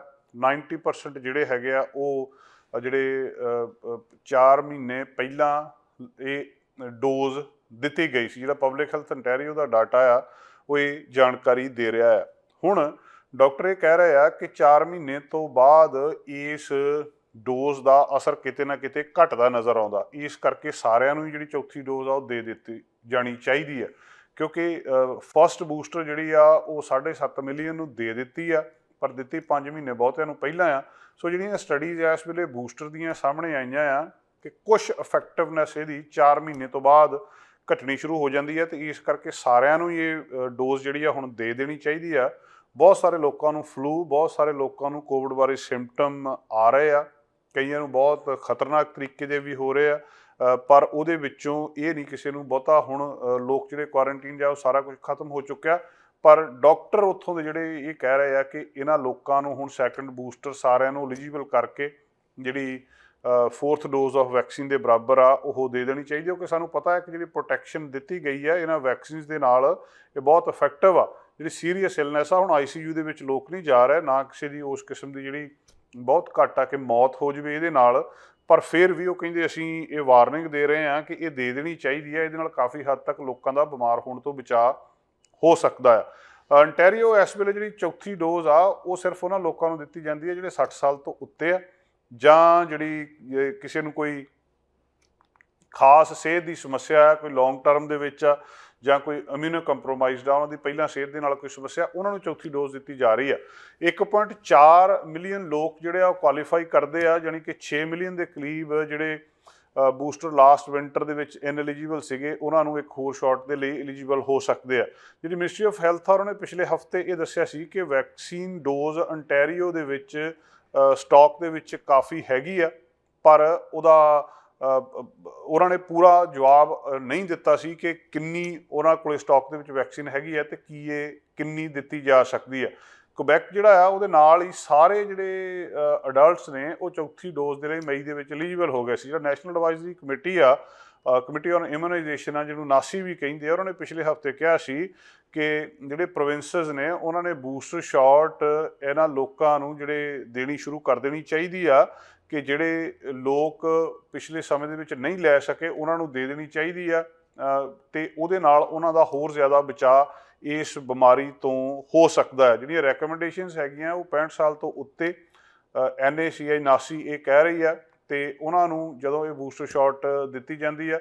ਅੰਟੈਰੀਓ ਦੇ ਵਿੱਚ ਕੋਈ ਹਜੇ ਵੀ ਪਾਲਿਸੀ ਜਿਹੜਾ ਚੌਥੀ ਡੋਜ਼ ਦੇ ਲਈ ਐਲੀਜੀਬਿਲਿਟੀ ਦੇ ਵਿੱਚ ਕੋਈ ਵੀ ਪਲਾਨ ਚੇਂਜ ਨਹੀਂ ਨਜ਼ਰ ਆ ਰਿਹਾ, ਸਿਰਫ ਅਜੇ ਜਿਹੜੀ ਸਲਾਹ ਦਿੱਤੀ ਜਾ ਰਹੀ ਹੈ। ਔਰ ਦੂਜਾ ਨਾਸੀ ਦੀਆਂ ਜਿਹੜੀਆਂ ਗਾਈਡਲਾਈਨਸ ਹੈ ਉਹਨਾਂ ਨੂੰ ਰਿਵਿਊ ਕੀਤਾ ਜਾ ਰਿਹਾ ਕਿ ਕਿਸ ਤਰੀਕੇ ਦੇ ਨਾਲ ਇਹ ਬੂਸਟਰ ਸ਼ਾਟ ਦਿੱਤਾ ਜਾਣਾ ਆ। ਡਾਕਟਰ ਜਿਹੜੇ ਕੁਝ ਖਾਸ ਕਰਕੇ ਐਮਰਜੈਂਸੀ ਰੂਮ ਦੇ ਵਿੱਚ ਗ੍ਰੇਟਰ ਟੋਰਾਂਟੋ ਏਰੀਆ ਦੇ ਵਿੱਚ ਹੈਗੇ ਨੇ, ਉਹ ਇਸ ਗੱਲਬਾਤ ਦੇ ਉੱਤੇ ਜ਼ੋਰ ਦੇ ਰਹੇ ਆ ਕਿ ਕਿਸੇ ਨਾ ਕਿਸੇ ਤਰ੍ਹਾਂ ਕਿ ਜਿੰਨਾ ਇਹਨਾਂ ਦੋਹਾਂ ਬੂਸਟਰਸ ਦੇ ਵਿੱਚ ਗੈਪ ਦੇਵੋਗੇ ਜਿਹੜਾ ਉਹਦੇ ਨਾਲ ਜਿਹੜਾ ਕੁਝ ਲੋਕਾਂ ਦੇ ਉੱਤੇ ਮਾੜਾ ਅਸਰ ਪੈ ਸਕਦਾ, ਤੇ ਇਹਨੂੰ ਹੁਣ ਸਮਾਂ ਆ ਗਿਆ ਕਿ ਉਹਨਾਂ ਨੂੰ ਜਿਹੜੀ ਅਗਲੀ ਡੋਜ਼ ਆ ਉਹ ਇਹਦੀ ਦੇ ਦੇਣੀ ਚਾਹੀਦੀ ਆ। ਇੱਕ ਵੀਡੀਓ ਕੈਨੇਡਾ ਡੇ ਦੇ ਉੱਤੇ ਬਹੁਤ YouTube ਦੇ ਉੱਤੇ ਚੱਲੀ ਆ। ਦੋ ਜਣੇ ਨੇ ਇਹਦੇ ਵਿੱਚ ਸਰਫਿੰਗ ਕਰ ਰਹੇ ਆ, ਉਹ ਜਿਹੜੀ TTC ਲਾਈਨ 3 ਸਕਾਰਬਰੋ ਟ੍ਰੇਨ ਦੇ ਉੱਤੇ ਕੈਨੇਡਾ ਡੇ ਦੇ ਉੱਤੇ, ਤੇ ਹੁਣ ਇਹਦੀ ਇਨਵੈਸਟੀਗੇਸ਼ਨ ਹੋ ਰਹੀ ਆ। ਇਹ ਖੇਡਦੇ ਆ ਜਾਂ ਇਹ ਕੀ ਕਰ ਰਹੇ ਆ, ਬਹੁਤ ਖਤਰਨਾਕ ਵੀਡੀਓ ਸਾਹਮਣੇ ਆਈ ਆ। ਉਸ TTC ਲਾਈਨ 3 ਦੀ ਟ੍ਰੇਨ ਦੀ ਛੱਤ ਦੇ ਉੱਤੇ ਚੜ੍ਹ ਕੇ ਇਹ ਤੁਸੀਂ ਦੇਖ ਸਕਦੇ ਹੋ ਕਿ ਟ੍ਰੇਨ ਦੇ ਉੱਤੇ ਸਭ ਤੋਂ ਪਹਿਲਾਂ ਇੱਕ ਜਿਹੜਾ ਡਰੋਨ ਦੀ ਫੁਟੇਜ ਲੱਗਦੀ ਆ, ਉਹਦੇ ਤੋਂ ਬਾਅਦ ਉਹਨਾਂ ਨੇ ਆਪਣੇ ਉੱਤੇ ਕੈਮਰਾ ਲਾਇਆ ਔਰ ਉਹਨਾਂ ਨੇ ਸਾਰਾ ਇਹ ਰਿਕਾਰਡ ਕੀਤਾ ਆ। ਰਿਕਾਰਡ ਕਰਨ ਤੋਂ ਬਾਅਦ YouTube ਦੇ ਉੱਤੇ ਪਾਇਆ, ਤੇ ਹੁਣ ਜਿਹੜੇ ਅਧਿਕਾਰੀ ਨੇ ਉਹ ਲੱਭ ਰਹੇ ਨੇ ਕਿ ਇਹ ਕੌਣ ਨੇ ਜਿਹੜੇ ਆਪਣੀ ਜਾਨ ਜ਼ੋਖਮ ਦੇ ਵਿੱਚ ਪਾ ਰਹੇ ਆ। ਦੋ ਜਣੇ ਹੈਗੇ ਆ, ਇਹ ਟ੍ਰੇਨ ਦੇ ਉੱਤੇ ਬੋਰਡ ਕਰਦੇ ਆ। ਜਿਹੜੇ TTC ਸਪੋਕਸਪਰਸਨ ਆ ਸਟਾਰਟ ਗ੍ਰੀਨ, ਉਹ ਕਹਿੰਦੇ ਕਿ ਜਿਹੜੀ ਟ੍ਰਾਂਜ਼ਿਟ ਏਜੰਸੀ ਆ ਉਹ ਇਸ ਵੀਡੀਓ ਤੋਂ ਅਵੇਅਰ ਆ, ਉਹਨਾਂ ਨੂੰ ਪਤਾ ਆ। ਹਾਲਾਂਕਿ ਇਹਦੇ ਉੱਤੇ ਸਵਾਲ ਹੈਗੇ ਆ। ਉਹ ਕਹਿੰਦੇ ਜਿਹੜੇ ਸਰਵੇਲੈਂਸ ਕੈਮਰਾ ਉਹਨਾਂ ਦੇ TTC ਦੇ ਹੈਗੇ ਇਹਨਾਂ ਸਟੇਸ਼ਨਸ ਦੇ ਉੱਤੇ, ਉਹਨਾਂ ਨੇ ਵੀ ਫੁਟੇਜ ਇਹਦੇ ਨਾਲ ਸੰਬੰਧਿਤ ਜਿਹੜੀ ਕੈਪਚਰ ਕੀਤੀ ਆ, ਜਿਹਨੂੰ ਇਹ ਟ੍ਰੇਨ ਸਰਫਿੰਗ ਕਹਿ ਰਹੇ ਆ। ਉਹ ਕਹਿੰਦੇ ਇਨਸੀਡੈਂਟ ਇਸ ਤਰ੍ਹਾਂ ਦੇ ਨੂੰ ਅਸੀਂ ਬਹੁਤ ਸੀਰੀਅਸਲੀ ਲੈ ਰਹੇ ਹਾਂ, ਵੀ ਇਹ ਕੋਈ ਮਜ਼ਾਕ ਨਹੀਂ ਆ, ਇਹ ਕੋਈ ਛੋਟੀ ਕੋਟੀ ਗੱਲ ਨਹੀਂ ਆ। ਇਹਨੂੰ ਉਹ ਕਹਿੰਦੇ ਅਸੀਂ ਮਤਲਬ ਸਿਰੇ ਤੱਕ ਇਸ ਗੱਲ ਨੂੰ ਖੋਜਬੀਨ ਕਰਕੇ ਲੈ ਕੇ ਜਾਵਾਂਗੇ ਕਿ ਇਹ ਕੌਣ ਨੇ ਔਰ ਇਸ ਤਰੀਕੇ ਦੇ ਨਾਲ ਕੀ ਕਰ ਰਹੇ, ਤੇ ਇਹਨਾਂ ਨੂੰ ਕੀ ਸਜ਼ਾ ਦਿੱਤੀ ਜਾਣੀ ਚਾਹੀਦੀ ਆ। ਇਹ ਜਿਹੜੇ ਸਟੰਟ ਵਰਗਾ ਕੁਝ ਕਰ ਰਹੇ ਆ, ਔਰ ਬਹੁਤ ਜ਼ਿਆਦਾ ਜਿੱਥੇ ਡੇਂਜਰਸ ਆ ਉੱਥੇ ਇਲੀਗਲ ਆ। ਇਹਦੇ ਨਾਲ ਸੀਰੀਅਸ ਇੰਜਰੀ ਹੋ ਸਕਦੀ ਆ, ਮੌਤ ਹੋ ਸਕਦੀ ਆ, ਜਿਹੜਾ ਉਹਦੇ ਨਾਲ ਫਿਰ ਅੱਗਿਓਂ ਸਰਵਿਸਿਜ਼ ਡਿਲੇਜ਼ ਹੋ ਸਕਦੀਆਂ ਆ। ਜਿਹੜੀ ਟੋਰਾਂਟੋ ਪੁਲਿਸ ਸਰਵਿਸਿਜ਼ ਨੇ ਸੋਮਵਾਰ ਨੂੰ ਅੱਜ ਸਟੇਟਮੈਂਟ ਜਾਰੀ ਕੀਤੀ ਆ। TTC ਉਹ ਕਹਿੰਦੇ ਅਸੀਂ ਇਹਦੇ ਉੱਤੇ ਪਹਿਲਾਂ ਉਹ ਲੀਡ ਲੈ ਰਹੇ ਆ TTC ਵਾਲੇ ਇਨਵੈਸਟੀਗੇਸ਼ਨ ਦੇ ਉੱਤੇ। ਇਹਦੇ ਨਾਲ ਕ੍ਰਿਮੀਨਲ ਚਾਰਜਸ ਵੀ ਲੱਗ ਸਕਦੇ ਆ ਇਸ ਕਿਸਮ ਦੇ ਸਟੰਟਸ ਦੇ ਨਾਲ, ਜਿਹੜੇ ਟ੍ਰੇਨ ਦੇ ਉੱਤੇ ਇਹ ਸਟੰਟ ਕਰ ਰਹੇ ਆ। 4 ਮਿੰਟ ਤੇ 28 ਸਕਿੰਟ ਦੀ ਇਹ ਵੀਡੀਓ ਆ ਜਿਹੜੀ YouTube ਦੇ ਉੱਤੇ ਪਈ ਆ। ਅੱਜ ਸਵੇਰੇ ਜਾਣੀ ਕਿ ਸੋਮਵਾਰ ਨੂੰ ਇੱਕ ਲੋ ਲੈਵਲ ਡਰੋਨ ਦੀ ਫੁਟੇਜ ਦੇ ਨਾਲ ਇਹ ਸ਼ੁਰੂ ਹੁੰਦੀ ਆ, ਜਿਹੜੀ ਦੱਸਦੀ ਆ ਕਿ ਲਾਈਨ 3 ਟ੍ਰੇਨ ਦੇ ਉੱਤੇ ਜਿਹੜਾ ਰੇਲ ਕੋਰੀਡੋਰ ਹੈਗਾ ਆ, ਉਧਰਲੇ ਪਾਸੇ ਦੀ ਵੀਡੀਓ ਲੱਗਦੀ ਆ। ਵੀਡੀਓ ਫਿਰ ਅੱਗੇ ਜਾਂਦੀ ਆ, ਦੋ ਜਣੇ ਜਿਹੜੇ ਉਹ ਕਲਾਈਂਬ ਕਰ ਜਾਂਦੇ ਆ ਉਹਦੇ ਉੱਤੇ, ਫਿਰ ਟ੍ਰੇਨ ਦੇ ਮਿਡਲ ਦੇ ਵਿੱਚ ਜਾਂਦੇ ਆ, ਫਿਰ ਐਗਜ਼ਿਟ ਡੋਰ ਵਾਲੇ ਪਾਸੇ ਜਾਂਦੇ ਆ, ਉਹਦੇ ਰੀਅਰ ਜਿਹੜੀ ਕਾਰ ਦੇ। ਫਿਰ ਦੱਸਦੇ ਆ ਕਿ ਇਹ ਮਾਸਕ ਇਹਨਾਂ ਦੋਵਾਂ ਨੇ ਪਾਏ ਆ, ਕੈਨੇਡੀਅਨ ਫਲੈਗ ਇਹਨਾਂ ਦੇ ਕੋਲ ਨੇ।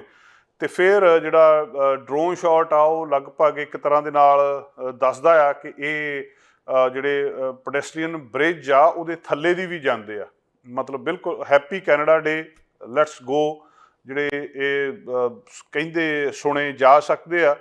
ਕਈ ਥਾਵਾਂ 'ਤੇ ਉਹ ਇਸ ਤਰ੍ਹਾਂ ਦੀਆਂ ਗੱਲਾਂ ਬਾਤਾਂ ਸਾਹਮਣੇ ਆਉਂਦੀਆਂ, ਪਰ ਇਹ ਟ੍ਰੇਨ ਦੇ ਉੱਤੇ ਕੈਨੇਡਾ ਡੇ ਦੇ ਉੱਤੇ ਇਹ ਸਾਰਾ ਕੁਝ ਦੇਖਣਾ। ਤੇ ਜਦੋਂ ਟ੍ਰੇਨ ਜਿਹੜੀ ਆ ਉਹ ਕੈਨੇਡੀ ਸਟੇਸ਼ਨ ਦੇ ਉੱਤੇ ਪਹੁੰਚਦੀ ਆ, ਇਹ ਉੱਥੋਂ ਵਾਕ ਬੈਕ ਕਰਦੇ ਆ, ਉੱਥੋਂ ਥੱਲੇ ਆ ਜਾਂਦੇ ਆ ਟ੍ਰੇਨ ਦੀ ਛੱਤ ਤੋਂ। ਤੇ ਜਿਹੜਾ ਇੱਕ ਆ ਉਹ ਦੂਜੇ ਨੂੰ ਇਹ ਕਹਿੰਦੇ ਵੀ ਸੁਣਦੇ ਆ ਵੀਡੀਓ ਦੇ ਵਿੱਚ, ਤੁਸੀਂ ਆਡੀਓ ਸੁਣਦੇ ਆ ਉਹਦੇ ਕਿ ਲੈਟਸ ਡੂ ਦ ਜੰਪ। ਸੋ ਹੁਣ ਇਹਨਾਂ ਦੋਵਾਂ ਦੀ ਭਾਲ ਕੀਤੀ ਜਾ ਰਹੀ ਆ, ਤੇ ਜਦੋਂ ਉਹ ਲੈਵਲ ਦੇ ਉੱਤੇ ਕੈਨੇਡੀ ਸਟੇਸ਼ਨ ਦੇ ਉੱਤੇ ਆਉਂਦੀ ਆ ਤੇ ਇਹਨਾਂ ਨੂੰ ਦੇਖਿਆ ਜਾ ਸਕਦਾ ਦੋਵਾਂ ਨੂੰ ਉਹਦੀ ਟੌਪ ਦੇ ਉੱਤੇ। ਤੇ ਦੋਵੇਂ ਜਿਹੜੀਆਂ ਸਾਈਡਸ ਇਹਨਾਂ ਨੇ ਫੜੀਆਂ, ਟ੍ਰੇਨ ਅੱਗੇ ਮੂਵ ਕਰ ਜਾਂਦੀ ਆ ਪਲੇਟਫਾਰਮ ਦੇ ਉੱਤੇ। ਦਰਜਨਾਂ ਹੀ ਜਿਹੜੇ ਉੱਥੇ ਲੋਕ ਖੜੇ ਨੇ ਪਲੇਟਫਾਰਮ ਦੇ ਉੱਤੇ, ਜਿਹੜੇ ਇਹਨਾਂ ਵੱਲ ਦੇਖਦੇ ਆ ਇਹ ਕੀ ਕਰਦੇ ਆ। ਫਿਰ ਇਹ ਦੌੜਦੇ ਆ ਉੱਥੋਂ, ਤੇ ਉਹ ਇਹ ਵੀ ਕਹਿੰਦਾ ਦੂਜਾ ਵਿਅਕਤੀ ਜਿਹੜਾ ਕਿ ਇਟਸ ਟਾਈਮ ਟੂ ਗੋ। ਇਹ ਹੁਣ ਇਹਦੇ ਬਾਰੇ ਜਿਹੜੀ ਹੈਪੀ ਕੈਨੇਡਾ ਡੇ ਕਹਿੰਦੇ ਵੀ ਸੁਣੇ ਜਾ ਰਹੇ ਆ, ਪਰ ਇਸ ਦਿਨ ਦੇ ਉੱਤੇ ਇਸ ਤਰੀਕੇ ਦੇ ਨਾਲ ਜਿਹੜੀ ਵੀਡੀਓ ਬਣਾਉਣਾ, ਇਹ ਜਿੱਥੇ ਬਹੁਤ ਖਤਰਨਾਕ ਆ ਉੱਥੇ ਗੈਰ ਕਾਨੂੰਨੀ ਵੀ ਆ। ਇਹ ਵੀਡੀਓ ਬਹੁਤ ਵਾਇਰਲ ਹੋਈ ਆ ਅੱਜ YouTube ਦੇ ਉੱਤੇ। ਜਿਹੜਾ ਅਧਿਕਾਰੀ ਨੇ ਉਹ ਹੁਣ ਇਹਨਾਂ ਦੀ ਖੋਜਬੀਨ ਕਰ ਰਹੇ ਨੇ। ਰੂਸ ਯੂਕਰੇਨ ਜੰਗ ਬਾਰੇ 4 ਮਹੀਨੇ ਤੋਂ ਜ਼ਿਆਦਾ ਦਾ ਸਮਾਂ ਹੋ ਚੁੱਕਿਆ। ਲਗਭਗ ਰੋਜ਼ ਹੀ ਅਸੀਂ ਤੁਹਾਡੇ ਨਾਲ ਇਹ ਖਬਰ ਸਾਂਝੀ ਕਰਦੇ ਹਾਂ। ਲੜਾਈ ਅਜੇ ਵੀ ਚੱਲ ਰਹੀ ਆ। ਇਹਦੇ ਵਿੱਚ ਜਿਹੜੇ ਰੂਸੀ ਡਿਫੈਂਸ ਮਿਨਿਸਟਰ ਨੇ, ਉਹਨਾਂ ਨੇ ਲਿਸੀਚਾਂਸਕ ਸ਼ਹਿਰ ਦੇ ਉੱਤੇ ਕਬਜ਼ੇ ਦਾ ਦਾਅਵਾ ਕਰ ਦਿੱਤਾ। ਇਹ ਅੱਜ ਉਹਨਾਂ ਨੇ ਅਨਾਊਂਸਮੈਂਟ ਐਲਾਨ ਕਰ ਦਿੱਤਾ ਕਿ ਸਾਡਾ ਇਸ ਪਾਸੇ ਲਿਸੀਚਾਂਸਕ ਸ਼ਹਿਰ ਦੇ ਉੱਤੇ ਕਬਜ਼ਾ ਹੋ ਚੁੱਕਾ। ਉਹਨਾਂ ਨੇ ਐਲਾਨ ਕਰ ਦਿੱਤਾ ਵੀ ਅਸੀਂ ਜਿੱਤ ਗਏ ਹਾਂ। ਰੂਸ ਦਾ ਇਹ ਐਲਾਨ ਆ। ਦੂਜੇ ਪਾਸੇ ਯੂਕਰੇਨ ਨੇ ਇਹਨੂੰ ਕਨਫਰਮ ਕੀਤਾ ਹੈ। ਯੂਕਰੇਨੀ ਸੈਨਾ ਨੇ ਇਸੇ ਤੱਕ ਕਿਹਾ ਹੈ ਕਿ ਰੂਸੀ ਸੈਨਿਕਾਂ ਦੇ ਨਾਲ ਕਈ ਹਫ਼ਤਿਆਂ ਦੀ ਬਹੁਤ ਚੱਲੀ ਸਖਤ ਲੜਾਈ ਤੋਂ ਬਾਅਦ ਜਿਹੜੇ ਯੂਕਰੇਨ ਦੇ ਸੈਨਿਕ ਨੇ, ਇਹਨਾਂ ਨੇ ਪੂਰਬੀ ਸ਼ਹਿਰ ਲਿਸੀਚਾਂਸਕ ਤੋਂ ਪਿੱਛੇ ਹਟਣਾ ਪਿਆ ਸਾਨੂੰ ਮਜਬੂਰੀ ਦੇ ਵਿੱਚ, ਤੇ ਰੂਸ ਇਹਦੇ ਉੱਤੇ ਕਬਜ਼ਾ ਕਰ ਚੁੱਕਾ ਆ। ਸੈਨਾ ਨੂੰ ਲਿਸੀਚਾਂਸਕ ਦੇ ਉੱਤੇ ਵਾਪਸ ਬੁਲਾਏ ਜਾਣ ਦਾ ਜਿਹੜਾ ਫੈਸਲਾ ਆ ਉਹ ਜਾਨ ਬਚਾਉਣ ਦੇ ਲਈ ਕੀਤਾ ਗਿਆ, ਕਿਉਂਕਿ ਰੂਸ ਜਿਸ ਤਰੀਕੇ ਦੇ ਨਾਲ ਇੱਧਰਲੇ ਪਾਸੇ ਆ ਰਿਹਾ ਆ ਉਹਦਾ ਸਿੱਧਾ ਮਤਲਬ ਸੀ ਕਿ ਉਹਨੇ ਸਾਰਿਆਂ ਨੂੰ ਮਾਰ ਦੇਣਾ ਆ। ਲਿਸੀਚਾਂਸਕ ਲੁਹਾਂਸਕ ਜਿਹੜਾ ਉੱਥੇ ਦਾ ਏਰੀਆ ਆ ਉਹਦਾ ਆਖਰੀ ਸ਼ਹਿਰ ਆ ਜਿਹੜਾ ਯੂਕਰੇਨ ਦੇ ਕੰਟਰੋਲ ਦੇ ਵਿੱਚ ਸੀ। ਬਿਲਕੁਲ ਰੂਸ ਦੇ ਬਾਰਡਰ ਦੇ ਨਾਲ ਲੱਗਦਾ ਹੈ ਈਸਟ ਵਾਲੇ ਪਾਸੇ, ਤੇ ਇਹ ਹੁਣ ਪੂਰੇ ਦਾ ਪੂਰਾ ਇਲਾਕਾ ਰੂਸ ਦੇ ਕਬਜ਼ੇ ਥੱਲੇ ਆ ਚੁੱਕਿਆ। 4 ਮਹੀਨੇ ਤੋਂ ਜ਼ਿਆਦਾ ਸਮਾਂ ਦੀ ਸਖਤ ਲੜਾਈ ਤੋਂ ਬਾਅਦ ਹੌਲੀ ਹੌਲੀ ਰੂਸ ਨੇ ਯੂਕਰੇਨ ਦੇ ਕੁਝ ਇਲਾਕਿਆਂ ਨੂੰ ਆਪਣੇ ਕਬਜ਼ੇ ਵਿੱਚ ਕਰਨਾ ਸ਼ੁਰੂ ਕਰ ਦਿੱਤਾ।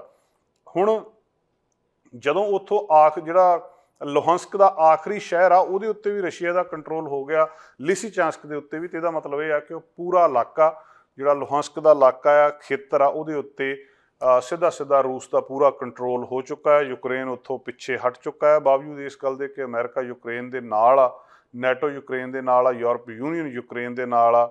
ਰੂਸ ਹਜੇ ਵੀ ਪਿੱਛੇ ਨਹੀਂ ਹਟ ਰਿਹਾ, ਤੇ ਇੱਕ ਇੱਕ ਕਰਕੇ ਉਹ ਹੋਰ ਇਲਾਕਿਆਂ ਦੇ ਉੱਤੇ ਕਬਜ਼ੇ ਲਗਾਤਾਰ ਕਰੀ ਜਾ ਰਿਹਾ। ਬਹੁਤ ਭਾਰੀ ਗੋਲੀਬਾਰੀ ਵੀ ਉੱਥੇ ਹੋਈ ਆ। ਤੇ ਜਿਹੜਾ ਯੂਕਰੇਨ ਦਾ ਇੱਕ ਪੂਰਬ ਵਾਲੇ ਪਾਸੇ ਸ਼ਹਿਰ ਆ ਸੈਲੋਵਿਆਂਸਕ, ਉਹਦੇ ਉੱਤੇ ਵੀ ਕਹਿੰਦੇ ਐਤਵਾਰ ਨੂੰ ਰੌਕਟ ਲਾਂਚਰ ਦਾਗੇ ਗਏ ਆ, ਤੇ ਉਹਦੇ ਉੱਤੇ ਹੁਣ ਤੱਕ ਦਾ ਸਭ ਤੋਂ ਵੱਡਾ ਹਮਲਾ ਸ਼ਹਿਰ ਦੇ ਉੱਤੇ ਦੱਸਿਆ ਜਾ ਰਿਹਾ, ਜਿਹਦੇ ਵਿੱਚ 6 ਲੋਕਾਂ ਦੀ ਮੌਤ ਹੋਈ ਆ, 15 ਜਿਹੜੇ ਜ਼ਖਮੀ ਦੱਸੇ ਜਾ ਰਹੇ ਆ। ਡੋਨੈਸਕ ਖੇਤਰ ਜਿਹੜਾ ਉਹਦਾ ਸਲੋਵਿਆਸਕ ਸ਼ਹਿਰ ਸਭ ਤੋਂ ਵੱਡੇ ਯੂਕਰੇਨ ਦੇ ਜਿਹੜੇ ਕਬਜ਼ੇ ਵਾਲੇ ਇਲਾਕੇ ਨੇ ਉਹਨਾਂ ਦੇ ਵਿੱਚੋਂ ਇੱਕ ਆ। ਰੂਸ ਦਾ ਅਗਲਾ ਟਾਰਗੇਟ ਹੁਣ ਸਿੱਧਾ ਸਲੋਵਸਕ ਸ਼ਹਿਰ ਹੈਗਾ ਆ, ਸੋ ਇਹਦੇ ਉੱਤੇ ਹੁਣ ਉਹ ਕਬਜ਼ਾ ਕਰਨ ਦਾ ਯਤਨ ਕਰੂਗਾ। ਦੂਜੇ ਪਾਸੇ ਲੋਕ ਜਿਹੜਾ ਬਾਕੀ ਦੇਸ਼ ਨੇ ਉਹ ਯੂਕਰੇਨ ਦੀ ਮਦਦ ਕਰ ਰਹੇ ਆ। ਇੱਥੇ ਖਬਰ ਇਹ ਵੀ ਆ ਰਹੀ ਹੈ ਕਿ ਆਸਟ੍ਰੇਲੀਆ 34 ਬਖਤਰਬੰਦ ਗੱਡੀਆਂ ਯੂਕਰੇਨ ਨੂੰ ਮੁਹੱਈਆ ਕਰਵਾ ਰਿਹਾ ਤਾਂ ਕਿ ਉਹ ਲੜ ਸਕਣ, ਆਪਣਾ ਦੇਸ਼ ਦੀ ਰੱਖਿਆ ਰੂਸ ਤੋਂ ਕਰ ਸਕਣ। ਆਸਟ੍ਰੇਲੀਆ ਨੇ ਜਿਹੜਾ ਰੂਸ ਦੇ ਨਾਲ ਗੋਲਡ ਦੇ ਇੰਪੋਰਟ ਦੇ ਉੱਤੇ ਵੀ ਬੈਨ ਲਾ ਦਿੱਤਾ ਆ। ਇਸੇ ਤਰ੍ਹਾਂ ਆਸਟ੍ਰੇਲੀਆ ਦੇ ਪ੍ਰਧਾਨ ਮੰਤਰੀ ਯੂਕਰੇਨ ਦੇ ਦੌਰੇ ਉੱਤੇ ਆ। ਜਦੋਂ ਇਹਨਾਂ ਦਿਨਾਂ ਦੇ ਵਿੱਚ ਕੀਵ ਦੇ ਵਿੱਚ ਪ੍ਰੈਸ ਕਾਨਫਰੰਸ ਦੇ ਵਿੱਚ ਪ੍ਰਧਾਨ ਮੰਤਰੀ ਐਂਥਨੀ ਅਲਬਜੀ ਨੇ ਇਹ ਗੱਲ ਕਹੀ ਹੈ ਕਿ ਆਸਟ੍ਰੇਲੀਆ 16 ਦੇ ਜਿਹੜੇ ਰੂਸੀ ਮੰਤਰੀਆਂ ਤੇ ਉਹਨਾਂ ਦੇ ਜਿਹੜੇ ਹੋਰ ਉੱਥੋਂ ਦੇ ਬਿਜ਼ਨਸਮੈਨ ਨੇ ਉਹਨਾਂ ਦੇ ਉੱਤੇ ਵੀ ਅਸੀਂ ਟਰੈਵਲ ਬੈਨ ਵੀ ਲਾ ਦਾਂਗੇ ਤੇ ਹੋਰ ਪਾਬੰਦੀਆਂ ਵੀ ਉਹਨਾਂ ਦੇ ਉੱਤੇ ਲਾਊਗਾ। ਹੁਣ ਤੱਕ ਜਿਹੜਾ ਕੁੱਲ 843 ਰੂਸੀ ਨਾਗਰਿਕਾਂ ਜਿਹੜੇ ਉੱਥੋਂ ਦੇ ਸਿਟੀਜ਼ਨ ਨੇ ਉਹਨਾਂ ਦੇ ਉੱਤੇ ਕਿਸੇ ਨਾ ਕਿਸੇ ਤਰ੍ਹਾਂ ਦੀ ਰਿਸਟ੍ਰਿਕਸ਼ਨ ਆਸਟ੍ਰੇਲੀਆ ਲਾ ਚੁੱਕਾ ਹੈ। ਦੂਜੇ ਪਾਸੇ ਜਿਹੜਾ ਰੂਸ ਆ ਉਹਦਾ ਆਪਣਾ ਲੌਜਿਕ ਆ। ਰੂਸ ਇਹ ਕਹਿ ਰਿਹਾ ਕਿ ਜਿਹੜੇ ਪੱਛਮੀ ਦੇਸ਼ ਆ ਇਹ ਜ਼ਿੰਮੇਵਾਰ ਆ ਇਹ ਸਾਰੇ ਕੁਛ ਦੇ ਲਈ, ਤੇ ਇਹ ਰੂਸ ਦੇ ਇੱਥੇ ਯੂਕਰੇਨ ਦੇ ਵਿੱਚ ਸ਼ਾਂਤੀ ਨਹੀਂ ਹੋਣ ਦੇਣਾ ਚਾਹੁੰਦੇ। ਰੂਸੀ ਰਾਸ਼ਟਰਪਤੀ ਨੇ ਪ੍ਰੈਸ ਸੈਕਟਰੀ ਨੇ ਉਹਦੇ ਦਮਿਤਰੀ ਪੋਸਕੋਵ ਉਹਨਾਂ ਨੇ ਕਿਹਾ ਵੀ ਜਿਹੜਾ ਇਹ ਲੜਾਈ ਲੰਬੀ ਚੱਲ ਰਹੀ ਹੈ ਜਾਂ ਜੋ ਕੁਛ ਵੀ ਇਹਦੇ ਲਈ ਹੋ ਰਿਹਾ, ਪੋਸਕੋਵ ਨੇ ਕਿਹਾ ਵੀ ਇਹਦੇ ਲਈ ਪੱਛਮੀ ਦੇਸ਼ ਜ਼ਿੰਮੇਵਾਰ ਆ। ਅਸਲ ਦੇ ਵਿੱਚ ਜਿਹੜੇ ਪੱਛਮੀ ਦੇਸ਼ ਨੇ ਇਹ ਇਸ ਲੜਾਈ ਨੂੰ ਜਾਰੀ ਰੱਖਣਾ ਚਾਹੁੰਦੇ ਆ, ਇਸੇ ਕਰਕੇ ਇਹ ਇਸ ਸਾਰੇ ਕੁਛ ਨੂੰ ਸਾਡੇ ਡਿਸਪਿਊਟ ਨੂੰ ਖਤਮ ਨਹੀਂ ਹੋਣ ਦਿੰਦੇ। ਯੂਕਰੇਨ ਨਾਲੋਂ ਜ਼ਿਆਦਾ ਜ਼ਿੰਮੇਵਾਰ ਇਸ ਲੜਾਈ ਦੇ ਪੱਛਮੀ ਦੇਸ਼ ਨੇ। ਮਹਿੰਗਾਈ ਬਾਰੇ ਲਗਭਗ ਰੋਜ਼ ਹੀ ਖਬਰ ਕਰਦੇ ਹਾਂ ਅਸੀਂ।